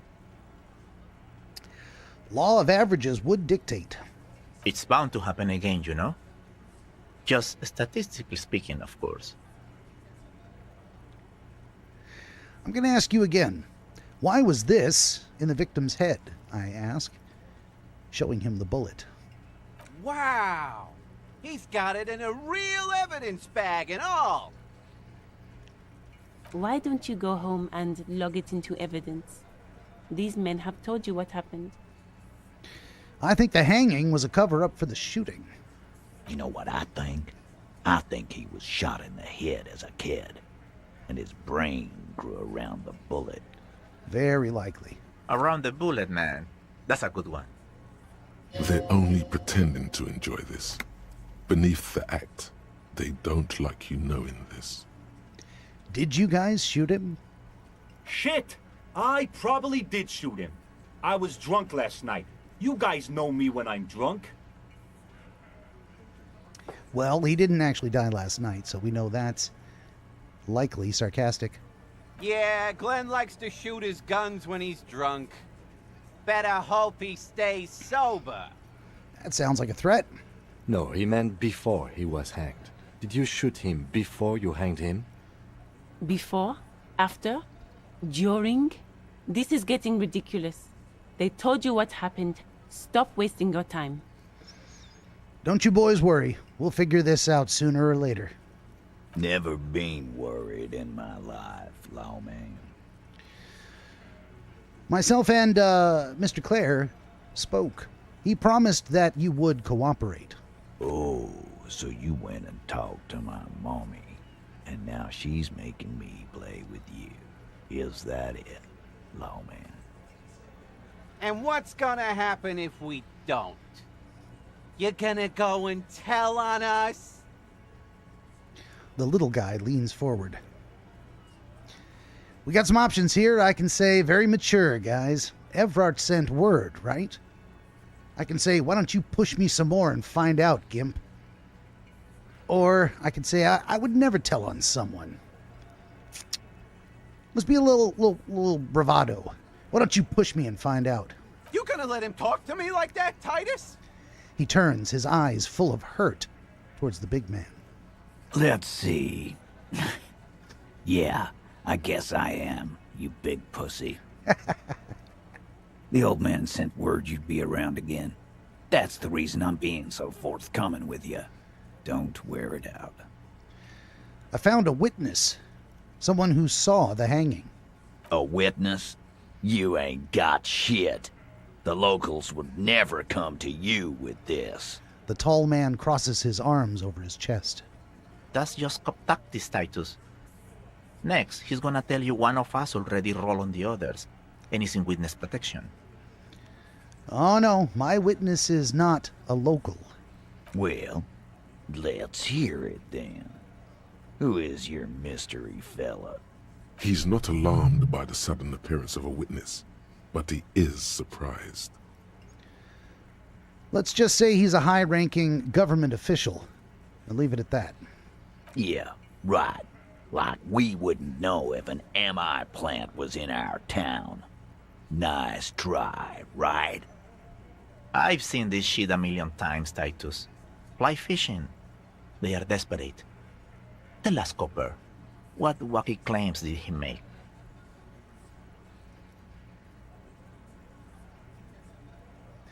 The witness said the hanging went down very quietly. No shouting, no commotion. It's you assholes that feel the need to go around like a fucking brass band. The Hardy Boys are dead silent. Yeah, it's like they put cowbells on you before they send you to the streets. What's with the cowbells, policeman? He says, provocatively. Damn, they wormed their way out of it, somehow. Try something else if you can. The witness said he saw 2 people of Aeropagite descent and 1 Mesk. Arabagite? Boss, I think he's trying to save me and Theo. Well, yeah. What is confusing you? Eugene, Theo, and Elaine were there, too. I already told you. We were all there. The witness said it all looked like a surreal play. Those flaccid MI cocks with their culture language. Everything's a surreal play or sublime whatever. Doesn't mean anything. It means the whole scene was long and drawn out, like it was from a film. What is this fella's problem? Sorry we didn't make it more action-packed. It wasn't the first thing on our minds, you see? The little guy addresses everyone and no one. Shanky. It's Shanky, right? I thought there's something wrong about the lynching story. Now I know there was. You don't know shit. I know you are lying, Shanky. He makes a note in his notebook. All right, then enough about this witness. Some witness. I pulled the same shit. Came up with some shit, then went and said it to people. Get a reaction. Don't have to go to cop school to try that. You don't have to go to school for shit. I never went to school, and I'm doing great. Obviously. You're doing a hell of a job, man. Hell of a job. Okay, maybe it doesn't feel like this did anything to them, but they have to be fretting a little. Everyone is afraid of witnesses. Witness is a scary word. Oh, shit. I got a 92% chance to establish authority. Wow. That's a pain in the ass. Why is it popping up down underneath now? Let's try to get this to pop up in a way I can see it. All right. 92% chance from confronted about the drug trade. Strange reaction to the bullet. Everard asked them to cooperate. We discussed the 8th Hardy.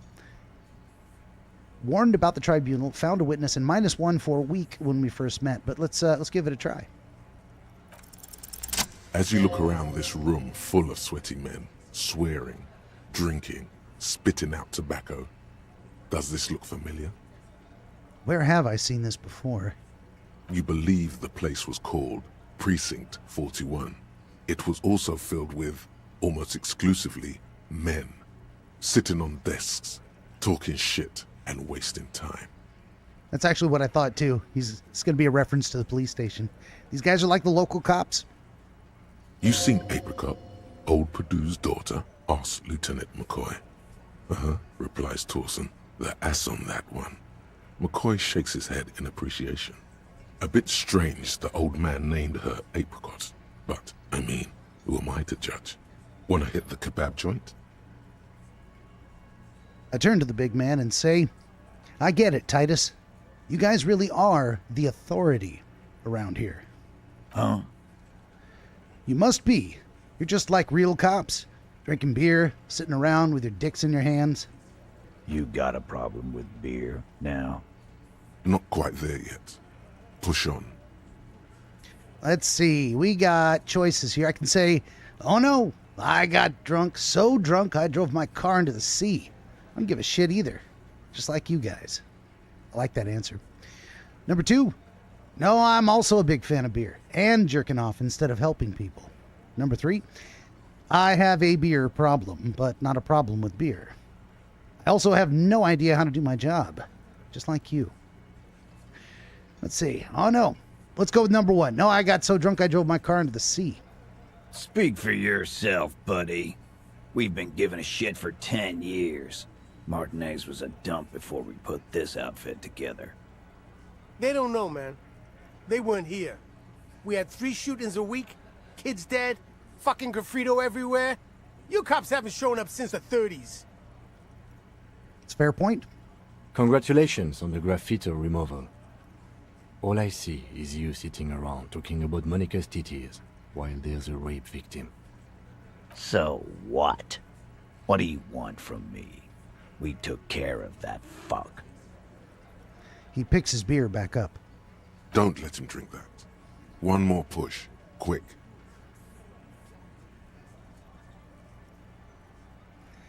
It's not about who did it, Titus. It's about the victim.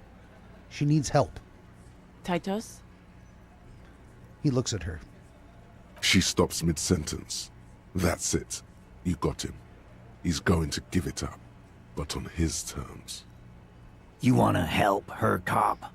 Fine. I'm gonna let you help her, but you treat her with respect. If you don't, if you question her, harass her, a freight train of pain, buddy. Titus taps his chin with his fist. What is her name?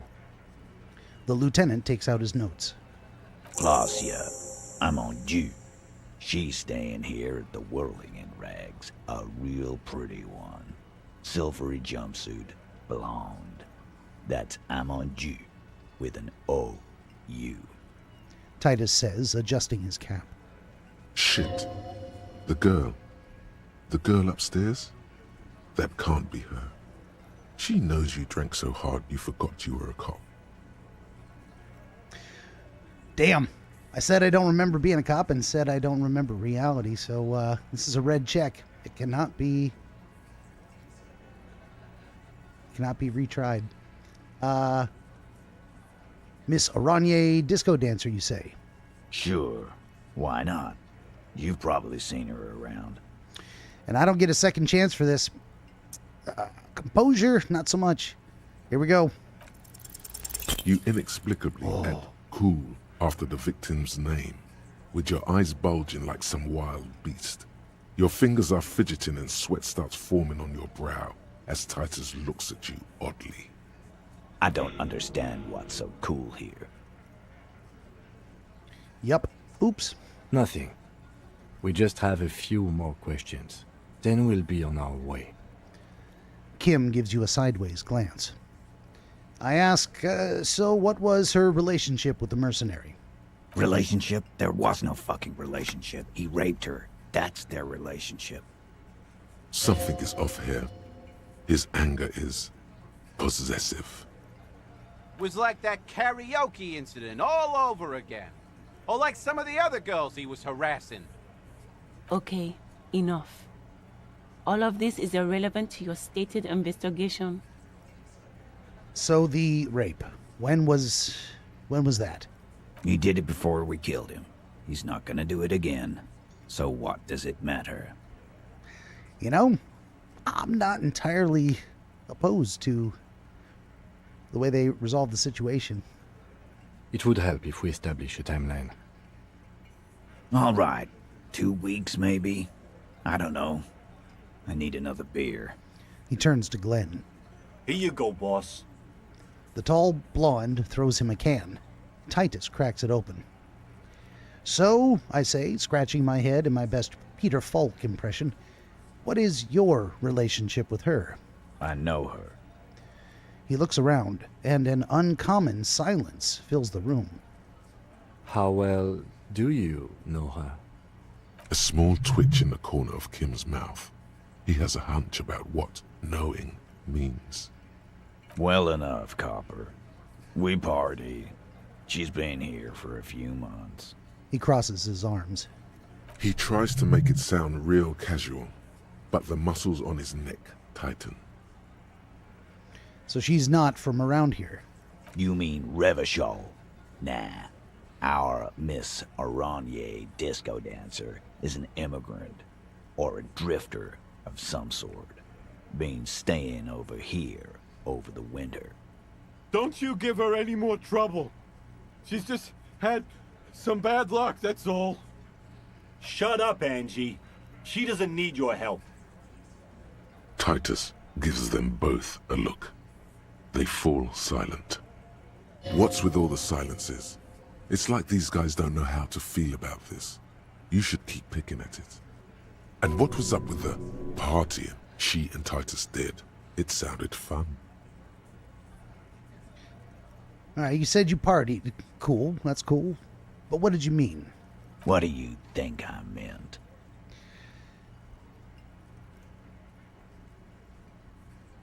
Was it sex? Yeah, pretty much. So you're saying the two of you were close? No, we just fucked. That's all. I'm not gonna give you any details if that's what you're after. So put your dick away. He really went out of his way to seem comfortable with this topic. That's all you're gonna get for now.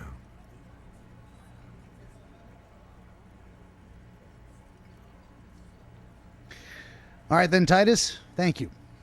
We'll go and have a talk with her. Remember what I said. Freight train of pain. He points his beer can at you. All right then. I'm off for now. I failed the roll. It was a low chance. You know, it is what it is. And now we've got a thought completed. Let's find out. Guillaume Le Million. Bad news. Guillaume Le Million did not become a cop. In 38, he went on a tour to the Sinyao province in Safre, where he died of autoerotic asphyxiation. His body was found hanging from a decorative dragon tree in his junior suite amid drug paraphernalia, unwholesome objects, and the Sylvia Trainer single, Wonderland, skipping in the background. And yes, you can take this as a metaphor for Revachol in the 30s, and also as a warning. That is the solution, and the bonus, +1 to pain threshold, blood oxygen is boring. Plus all psyche learning caps raised by 1. That's not great. That's not that great. So be it. All right. Well, I guess we'll accept it because there's nothing else to do. And still waiting on 10 hours and 16 minutes for this wasteland of reality to come to us. We'll see what that gives us. All right. Okay. Speak to the victim. Go upstairs and knock on the door, number 3, to talk to the supposed victim of the hanged man. Let's see what she has to say. All right. Let's do it. Let's go upstairs. Actually, I want to come back here and talk to Gart. You got anything else to say? We didn't talk to him earlier. Hey, was there something you needed? Gart, I saw another thing at the Another thing. Great. Mysterious blue yes, steel that door. Yes. What else? Let me try that yes. again. No, I don't have a key. Or some boring storage. He's attempting to maintain an air of indifference. It's absolutely not convincing. Let him pretend he's indifferent. He looks at the dust on his finger and wipes it off. Yes? That's about it. All right, up the stairs.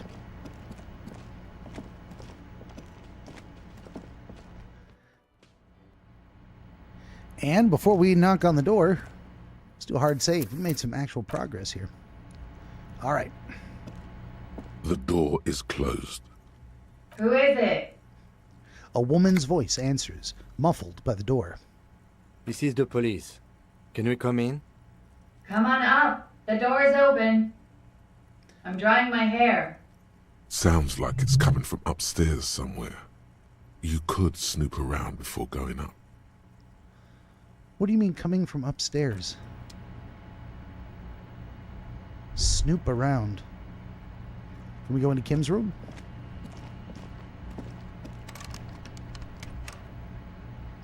Oh, I need to talk to Kim anyway. He's got things to say. Talk to me, brother. Officer, what was that? What was what? You looked strange when he mentioned the assault victim's name. Do you know that woman? Yes. Is there something I should know before we talk to her? I met her in the hallway after I woke up. And she knows I don't remember being a cop. Okay, that's manageable. Just so you know, I didn't rape her. What you're saying is, you raped her? Oh my Ice God. is forming on the inside of your chest cavity. Cold sweat trickles down your neck. Kim, no. Then, don't ever say that again. He pauses. What else? I met her in the hallway after I woke up. Understood. You were not in good shape on Monday. Should I say I tried to hit on her? Understood. Better not add anything to that. Hmm. What else did you do? That's it. Let's move on. We'll be all right, Lieutenant. This is nothing. You feel fortified by his assurance. It's going to be all right. All right, what is this about snooping around upstairs? There's no other, I mean, how would we snoop around? Anyway. There is no third floor to this place, is there?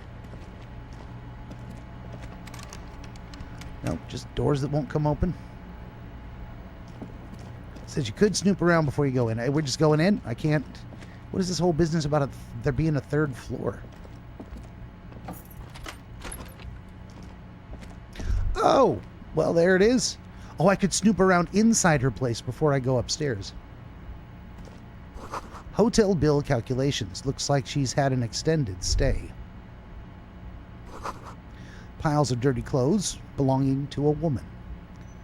Well, that's a big surprise. Whoops. This room has sad all over it. It reminds you of your own.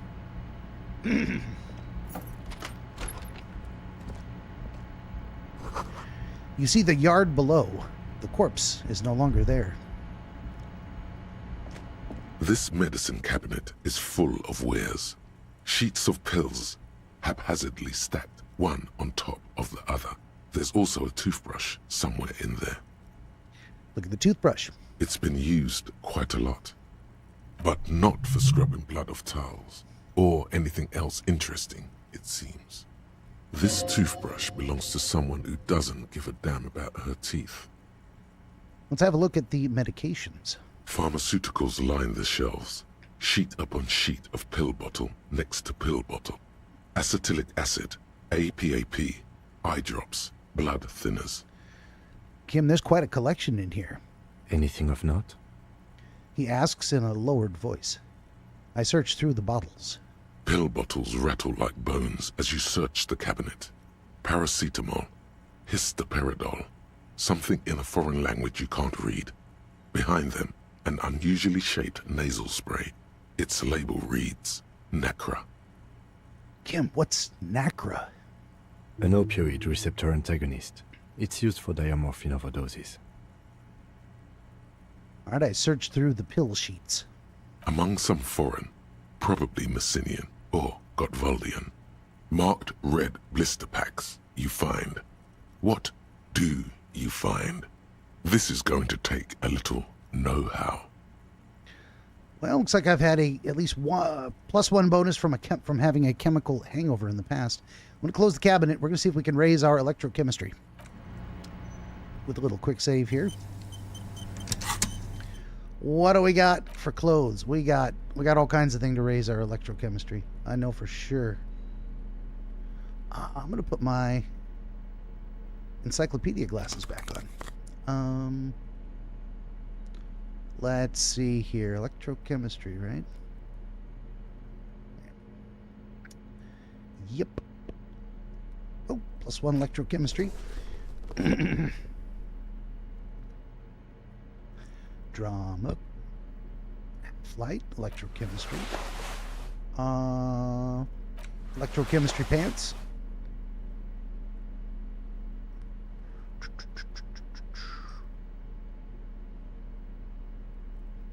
Inland Empire. Kingdom of Conscience. Conceptualization. Shivers. Authority. Hand-eye coordination. Drama. Authority. Half-light. Looks like that's everything we can do. And man, do I look like a goofball in that setup. Excuse. All right, one more quick save here. I think we're going to have like a 100% chance. This medicine cabinet is stocked with drugs. Not going to fail this one. A bright orange bottle with peptide stamped on it. In sunny, happy letters. Jackpot, baby. That's the stuff you're looking for. Your palms begin to sweat just holding that little plastic container. Peptide, huh? And your chest swells with pride. Look, it's made right here in Revachol by San Baptiste, a proud Revacholian pharmaceutical company with great traditions. I got sweaty hands, but I got an even chance of taking it. Let's see if I can take it. Silently, the bottle slides into your palm. Then, as you turn, into your pocket. I succeeded. Feels so sleek and beautiful. You got it. Here comes the afterburner. Time to become a super detective again, Harry. Just put it in your sweaty little hand now. There were other questions there. Pill bottles rattle like bones as you... An opioid receptor antagonist. I guess It's that's used it. for diamorphine I lost the overdoses. chance to ask any other questions, so close the cabinet. Let's go look at that. What is it? It's a tool.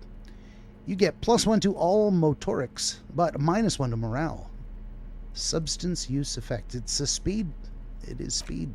All right, close. What are we doing here? We're putting our the right kind of pants back on. +1 to Kingdom of Conscience. I don't think I have Kingdom of Conscience. I don't know what Kingdom of Conscience does for me. It doesn't appear to be any of the... Oh, no, I do there. Okay, that's what it is. Moralist dialogue options heal you. Learning cap and yada yada. Do I really need that? I don't think I need that at all. Kingdom of Conscience. So, I don't have to wear those pants. How about these? Regular black jeans. All right, let's go through this. Let's put our policeman's jacket back on. Make sure we got our encyclopedia glasses on. Pants was the only other thing I changed, I believe. Oh, gloves. We got our interfacing gloves back on. I guess +1 to composure pants. I don't really need anything else. Guess that's it, right?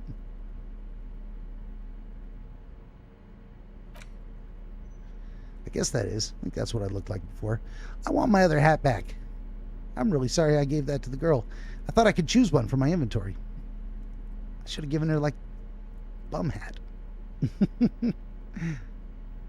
Or not giving her a hat at all, I suppose. All right. All right, we're going to get out of here. We're going to go ahead and quick save it again. And I guess it's time to head on up the stairs and go talk to this gal.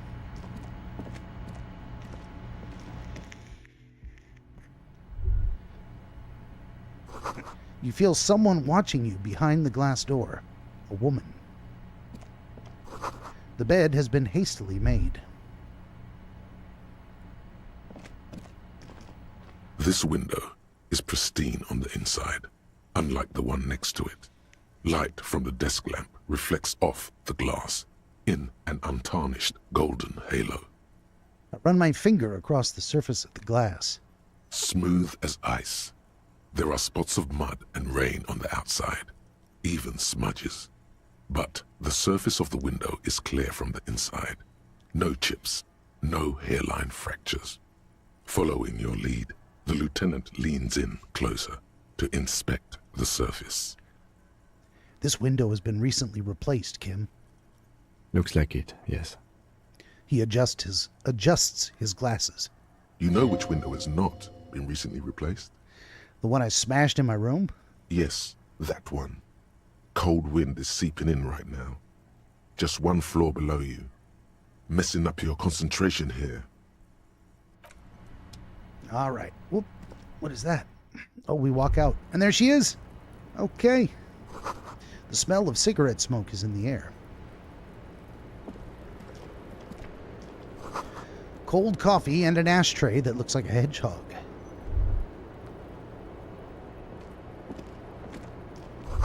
Look, a handful of dried white wildflowers. Just as you look at the flowers, a gust of wind raises them from the roof, picking them up in the air. I'm going to give a try to move my hands fast. You catch a single white flower between your fingers. The rest fly off into the wind. It's a maybell. I have captured a maybell. The young woman looks at the maybell in your hand. Just a glance, then takes a drag of her cigarette. The lieutenant gives you an acknowledging little nod. What is this over here? Oh, wait a minute. That's another door that goes somewhere else. Let's check it out. Where does that go? The same small, heavy door. No lock in sight. I push It's on it. barred from the inside. You hear the bar rattle in the brackets. Sounds like it's heavy, too. Very sturdy. Where does this lead to? I don't know, Lieutenant Yefreiter. He makes a note. It is not the first closed door we found in this building. There is also your mysterious blue kitchen door. Kim, do you think this is important? I don't know. The further we get, the more this building seems to be tied to the case.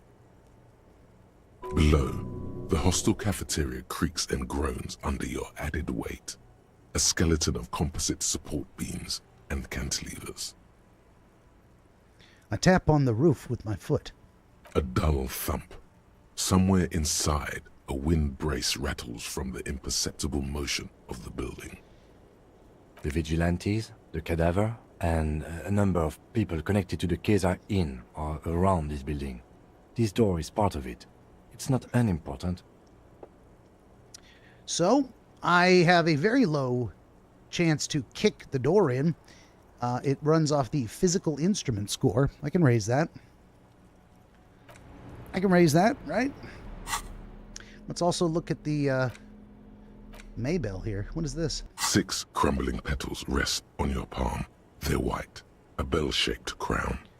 What is this, Kim? This is the Insulindian lily, called Maybells or Lucille's tears during the Revolution. Girls used to pin these on soldiers before sending them off to battle. Who pinned them? Which side? The revolutionaries, so the communals and the anarchists. White's their color, but the custom started in the suzerain's army, so it held meaning for the kingsmen too. It's about girls and boys more than sides. Girls sending off boys who are going to their deaths, then also dying themselves in the ruins from dysentery and consumption. It's a symbol of the Civil War. Does this flower blossom in early spring? Yes, but not this early, not to my knowledge. It looks dried, preserved. Is it a coincidence, it being on the roof? Maybe. Maybe not. We'll see. He makes another note in his little book. Very well. I put the flower back in my pocket. The petals feel dry and fragile in your hand. Water flows under the channel bridge. Dark water. You rub your sides for warmth, but there is none. I blow on my fingers. Inland, above the Martinez distributary, the channel that brought wastewater from the silk mills of Jamrock, and then dead bodies during the war. The wrinkled fingers of an old man crush flower petals, then sprinkle them in the stream like white salt. That happened. All right, we're looking for physical instrument. Physical instrument.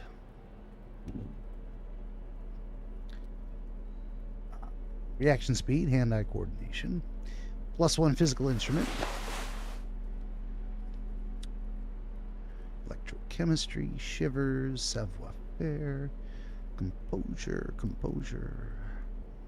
perception, visual calculus, half-light, and electrochemistry. Pain threshold and volition, drama, physical instrument, there we go. Esprit de corps, drama, logic, suggestion, composure, esprit de corps, savoir-faire, logic, empathy, pain threshold, logic, and reaction speed. Well, that's it. I was able to raise it by precisely 1 point by swapping on this damn t-shirt. The same small, heavy door. No lock in sight. Still a very low chance.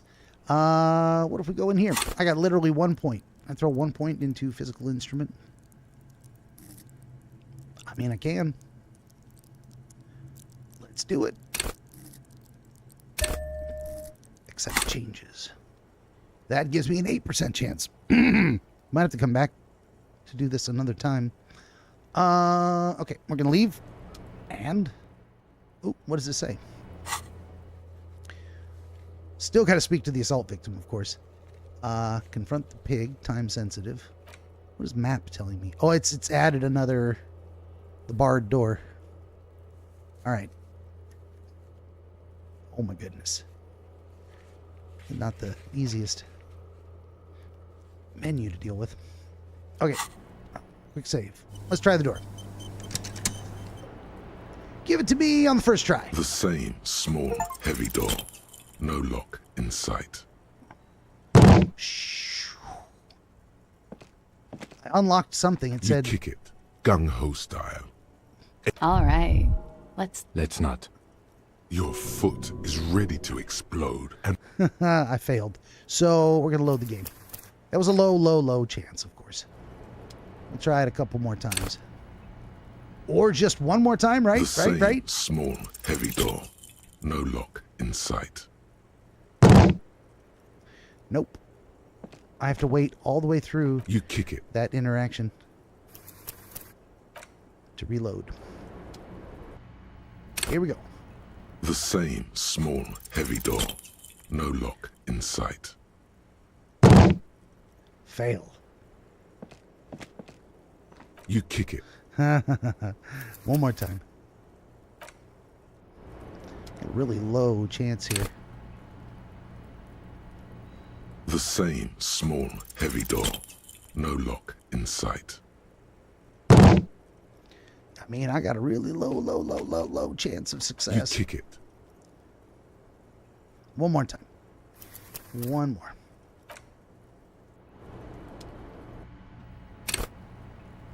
The same small, heavy door. No lock in I succeeded.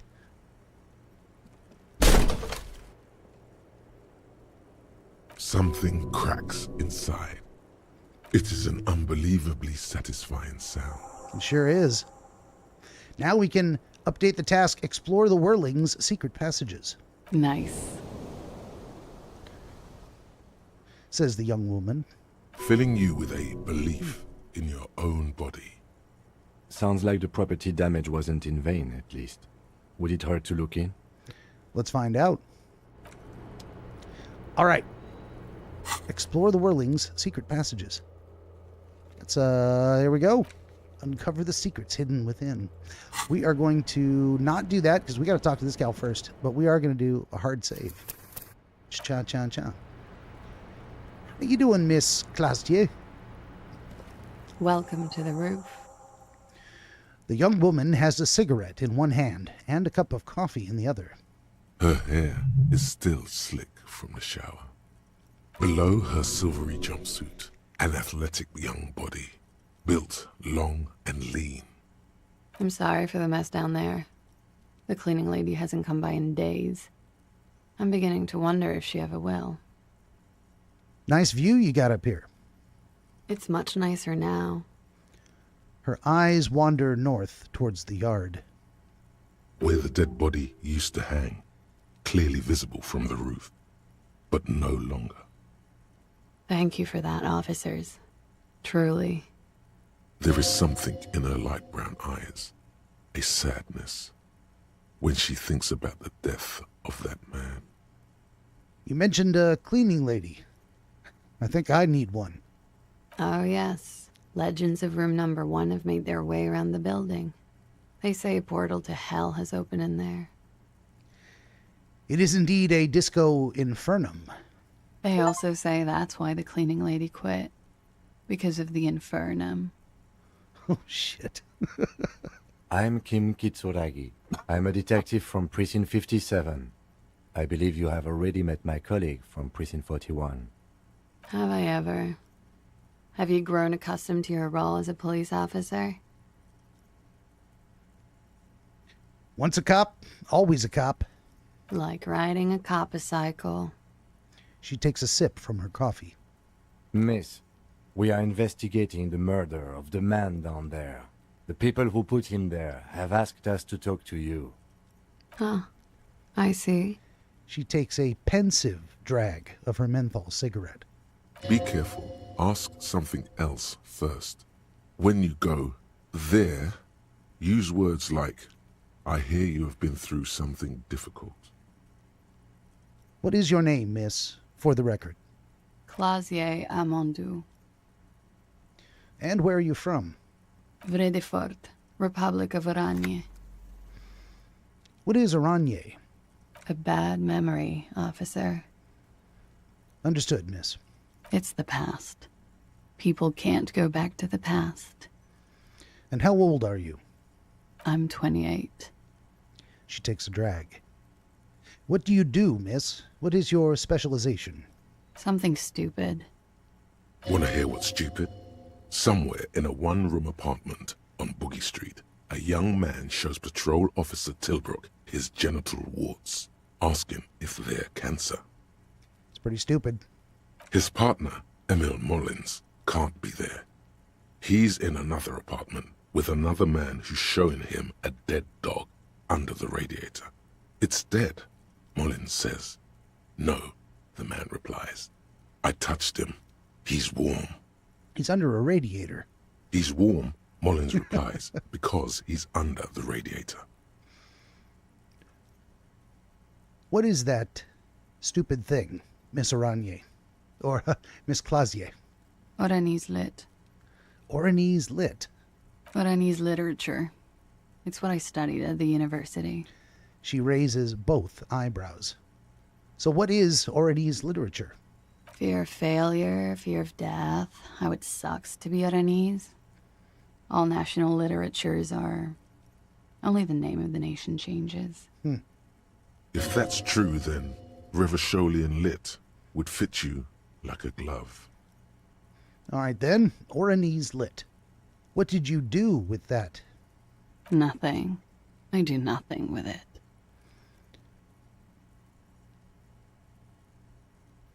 Well, how do you make money, then? Money is very important. Cool. I've made more money by just being than I have with Oranese lit. Being what? Many things. A roller skating instructor, a secretary, Miss Oranje 37. She smiles. It's the world's most tired smile. Miss Aranye, now there is something you should linger on. Hey, electrochemistry. Wouldn't it be inappropriate to linger?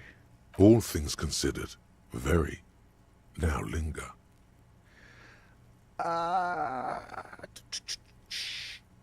Understood. And I move on. Mm-hmm. I would offer you coffee, but it's garbage. Literally tastes like poison. Could we take a look at your passport, please? I'm afraid you can't, officer. Why is that? Because it's buried in a sealed plastic bag at an undisclosed location on the coast, along with cash and airline tickets. Thank you for your candor. Why? They say so in your tourist brochure. Keep travel documents away from your person when west of the river. Well, how do we know you've told us your real name? If I were to lie to you, I would come up with a more mainstream name than Clausia Mondu. It's a weird name. Okay, then. Okie dokie. She pours herself more coffee. If any of this made her nervous, it certainly doesn't show in her expression or her movements. All right, thank you. That's it, for the record. The record? So official. You've got a nice room here. Yeah, it's pretty deluxe. What are you doing here, in the whirling in rags? I'm wintering. How long have you been staying here? About 4 months. I came in November. But why here? Here in the Whirling? Here in Martinez? Or here in Revachol? In the Whirling. Because it's the funkiest building in Martinez. And because all the other buildings are bombed to hell. I hate to say it, but you've got sad written all over the place. Yeah. I've contaminated it pretty bad. Is that why you're out here? The contamination spreads from room to room. First, I escaped upstairs. The sad got that too. Then I found the handle for the summer door. What exactly is the nature of this contamination? For me, it's a mix of me with a lack of cleaning services. How about you? Talk around the establishment is, you have an industrial sad spill in there. She taps the roof with her heel.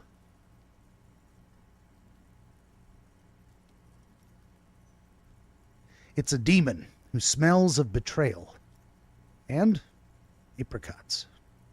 I love apricot chewing gum. So do I. Betrayed by the things we love. What a rotten deal. She breathes in a large billow of menthol-infused smoke, then lets it out slowly. Sheer terror, panic, and screaming. You've got quite the collection of prescription drugs down there, Thank you. I've put a lot of time and effort into it. she says without any discernible irony. Technically, possession of narcotics is legal in Revachol, but you should still reprimand her. It was quite impressive. How did you amass such a hoard? With money, sir. It's not exactly the NT-star size caboodle I intend for it to be one day, but it's getting there. That collection includes Nacra, an opioid antagonist. Comes in handy when you've done too many opioids. Is that something that happens to you often, miss? His tone is not aggressive, just inquisitive. Better safe than sorry. She takes a drag and smiles. You seem to have, among other things, Preptide. Oh, yes. One of my favorites. It cures many ailments. Like what? Like not being able to stay up for 36 hours, not being happy. It cures those ailments. It's just a mirrored speed molecule, basically. Well, that's all as far as that goes. Very funky. That window behind us, it's new.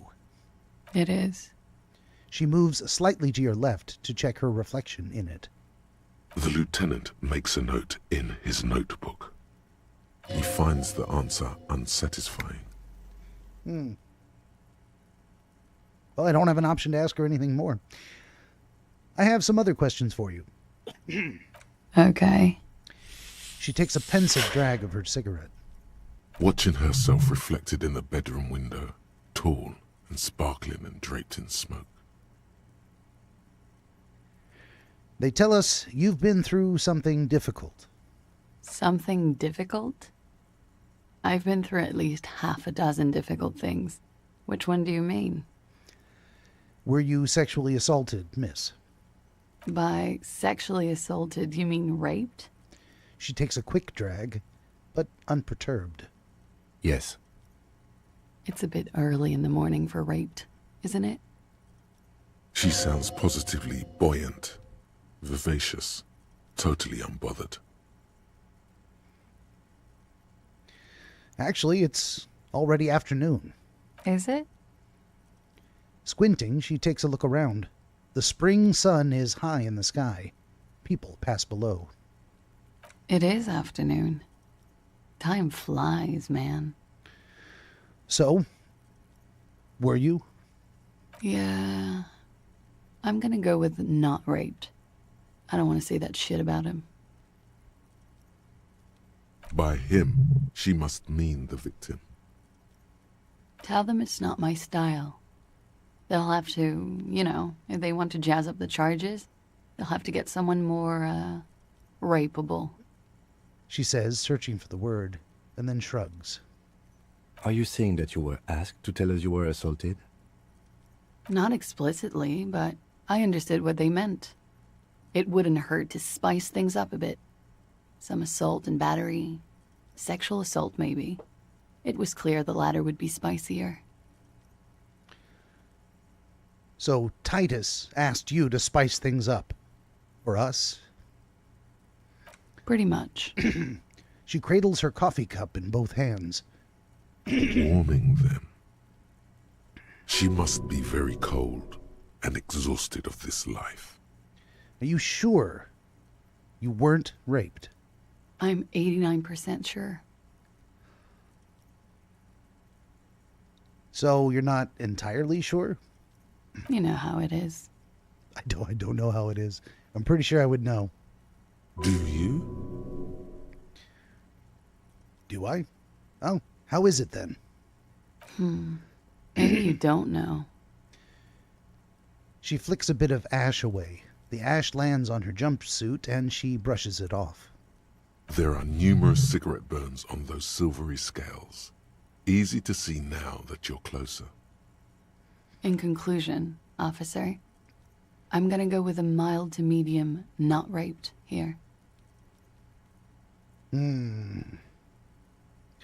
It sounds like something did happen, but you don't want to acknowledge it. Let me make this 100% clear then, officer. I was not sexually assaulted. Would I be as flippant if I had been? Then what did happen between you and the victim? We partied.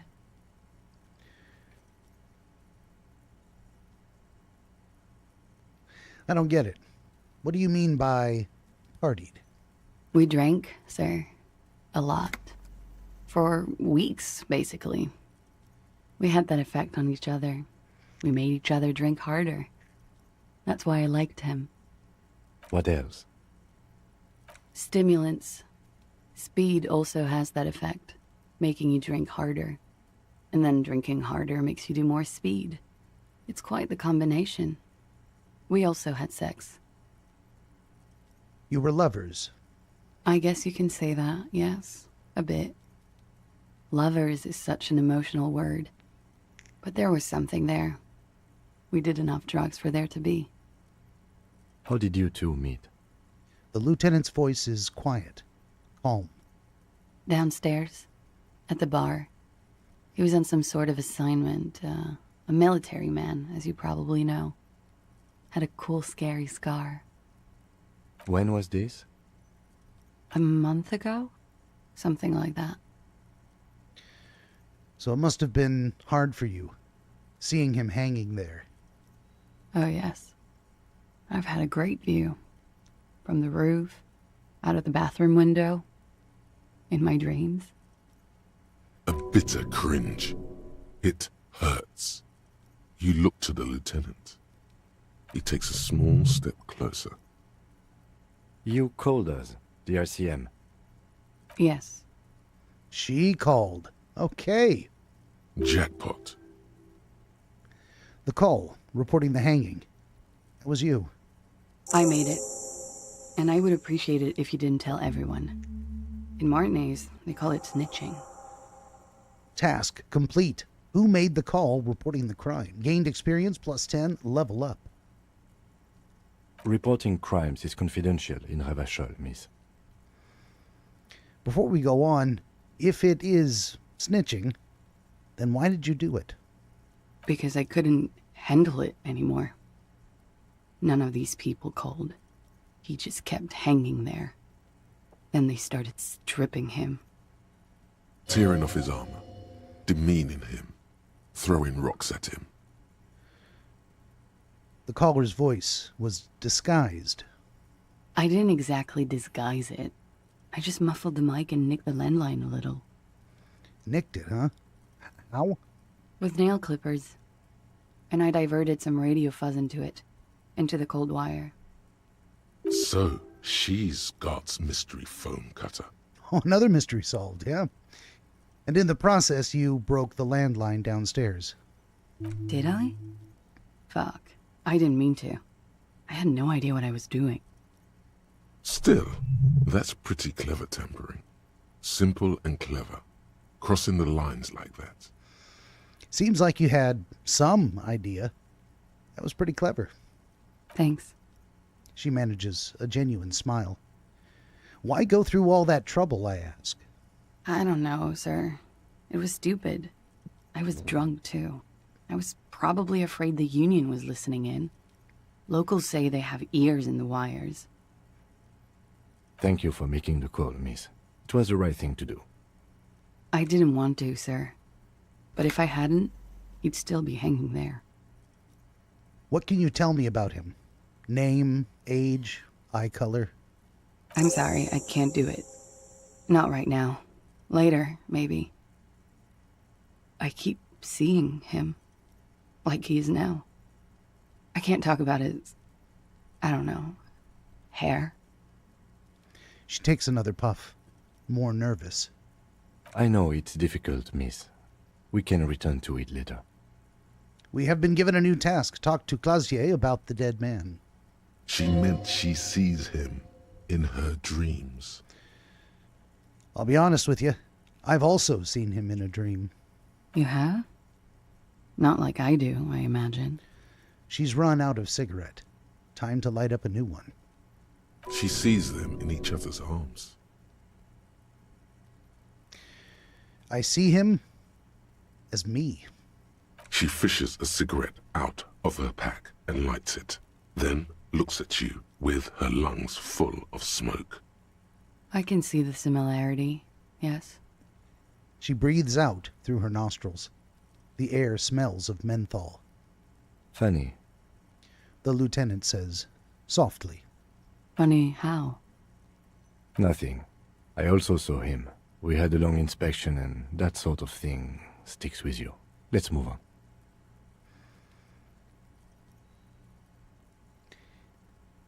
Clausier, what did they hang him for, if not rape? He had something to do with the strike. One has been roiling since I got here. Rotten timing.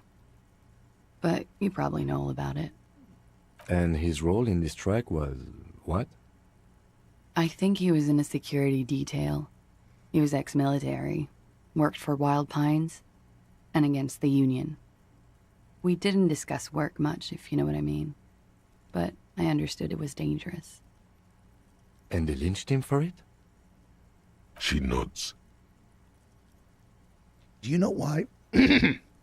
Oh, Froggy. Do you know why there was a bullet in his head? Bullet? They shot him too? They stripped his clothes and they shot him? You mean after they hanged him? I'm confused, sorry. So am I. Were you aware that he had also been shot, miss? Things are starting to go a little over my head here. I thought he was hanged. I was not present when they did it. I don't know what happened. I just know what they told me. And Sylvie, the bartender. It's hard to know what to think about that answer. It seems pretty straightforward to me. But my logic failed at that moment, so I literally didn't know what to think about the answer. She's just tired. Don't push her too much. How do the Hardy Boys know you? They're frequent guests downstairs. They have a booth for union members. They're probably down there now. Indeed they are. Well, how did you meet them? Over drinks. It's been a long, boring winter. And did you party? A little, yeah. Like you partied with the deceased? No, not as hard. Not as hard, huh? I'm sorry to have to ask this, but have you had a physical relationship with any of the Hardy Boys? I have. Which one? Which ones, sir? I don't remember precisely. Titus, obviously. But as I said, it's been a long winter. Well, thank you for telling us all of this, miss. She breathes a silvery sigh of relief and weariness. The air on the roof feels humid. Should we head by downstairs, officer? We may have things to discuss there. Let's go. We may have things to discuss. And I got a cat in the middle of the screen. And he does indeed want to speak with me. We have a new task. Excuse me. Speak to the assault victim. Confront the Hardy Boys about what she told you. We're just gonna go rat her out to them. Hey, she said she wasn't raped at all. And then coming back and question her another time. I do want to talk to Kim. I also want to explore these secret passages. So that's actually what we're gonna do right now. It's auto-saved, but I'm gonna do a hard save anyway. There we go. Oh, this cat. She is looking at everything on the screen. She's trying to chase that floating paper bag that just... She's trying to catch the raindrops. Quit it, baby girl. Let's go into the secret passages. Quit it. Holy shit, look at that. Look at all this extra room that could be upstairs, but it's like storage. Baby girl, quit it. There's a tiny hole in the wall. You see a bedroom on the other side. Oh shit, someone's been peeping on her. You can almost see the shape of a man and a woman writhing inside, bathed in drug sweat and dirty linens. Bottles lie around everywhere. I think I can see into Clasier's bedroom from here. You can barely see through. Better not to jump to sensationalist conclusions here. The footprints on the floor, however, definitely suspicious. Boring footprints. I want to jump to sensationalist conclusions. It seems likely. I'm just saying. Thinking to myself, what were those people doing in there? You lean closer to the peephole instinctively. I bet they're doing something quite unnatural there. Sensationally unnatural. Just thinking that thought gave me plus 5 XP. All right.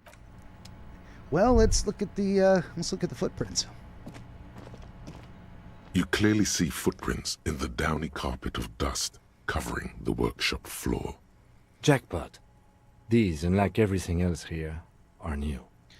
Someone's been here within the last week or two. 3 weeks maximum from the dust coverage. It could easily have been 1 week too. You know, officer. He looks at you. This is good. He likes it. There's a little smile there, in the dark of the workshop. This isn't bad at all. It was a good idea to see where that door leads.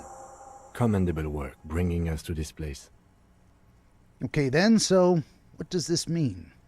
And task complete, explore the Whirling's secret passages, gained XP plus 30. It means someone snuck through what seems like a secret route, behind our rape victim's room, in the recent weeks.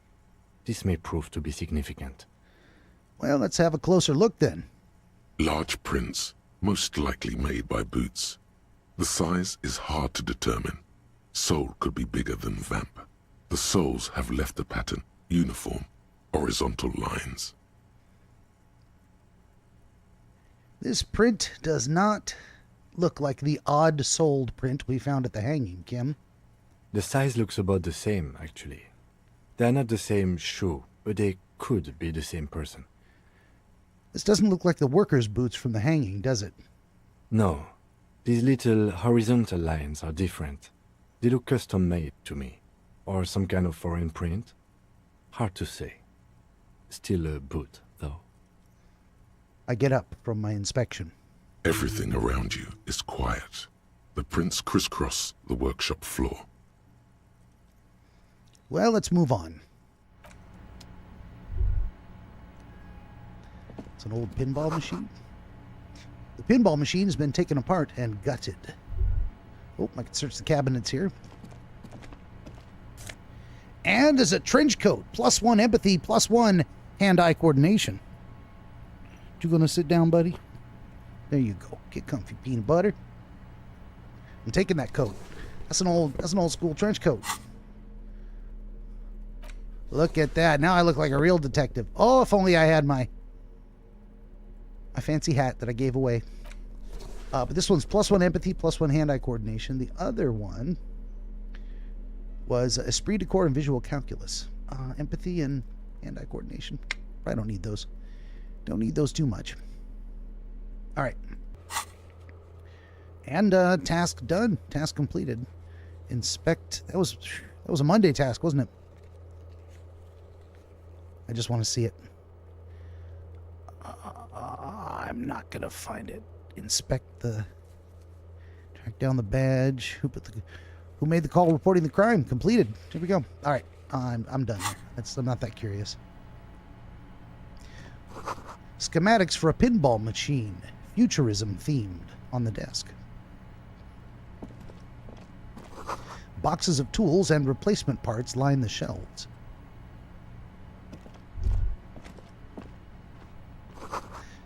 Small windows taped shut with black plastic. You can't see outside. Oh, and here we go. There was like an elevator. It brought us down here. We've got some other stuff. This pinball is white Diora. The black glass shows a female figure in mourning. A note. NB. The spare key is tied to the bush outside the corner room window. What? Corner room window. Interesting. What's in this box? Money. $5. And another pinball machine over here. Over there, in the corner. The pinball machine? Not just any pinball machine. This is the pinnacle of pinball. Cornelius Gordy and the Mountain Goats. It's lit. You can't wait to get your hands on it. Kim, are you seeing what I'm seeing? The pinball machine. Gordy's Goats. A classic. Wait, you've played it? A little. Feels like a lot. Too much to play it again. Let's take a look. Shit, we get to play... Great. I guess we don't get to play it. Cornelius Gordy and the Mountain Goats reads the golden lettering on top of the back box. There's a small column of text underneath. The machine is coin-operated. Get the game on, Fingerboy. Those flippers are ready. Let's, Oh, hey, got a new follower on Twitch. Zestroy Bani has followed. Thank you very much. Happy to have you aboard. Let's lean closer and read the text. Above the painting of a mustached man climbing a hill, a column reads, inspired by the legend of Cornelius Gordy, taken on the world's tallest peak, Corpus Muindi. The Mesk legend holds that when the nation is in danger, heroic Gordy shall return and save his people. Let's inspect the playing field. The theme of the game is to explore Gordy's climb through the perspective of goats and to ascend to the top of the mountain in a time of trouble. The peak of the mountain is at the top of the playfield. All the balls have small goat icons on them and represent the goats as they race up and down the mountain. Areas around the playfield represent Gordy's climb, places he was said to have camped, which the goats can discover. Get them to the summit. What's with all the goats? Indeed. Think of them as balls. Ah. Well, let's throw $1 in there and see what happens. It takes a while to get into a rhythm, but pretty soon you're able to keep 3 goat-faced balls in play with relative ease. Go, go, Fingerboy. And that unlocked an achievement. Play the pinball game. I feel sorry for the gods. If they only knew the kind of guy old Cornelius really was. What kind of guy was he? The kind of a guy who uses the word savages a lot when recounting his travels. A masked nationalist. So he was a racist mountaineer, huh? An avid huntsman, too. He was often photographed in his dining hall, surrounded by wall-mounted hunting trophies from every continent. Well, technically human beings are at the top of the food chain, so...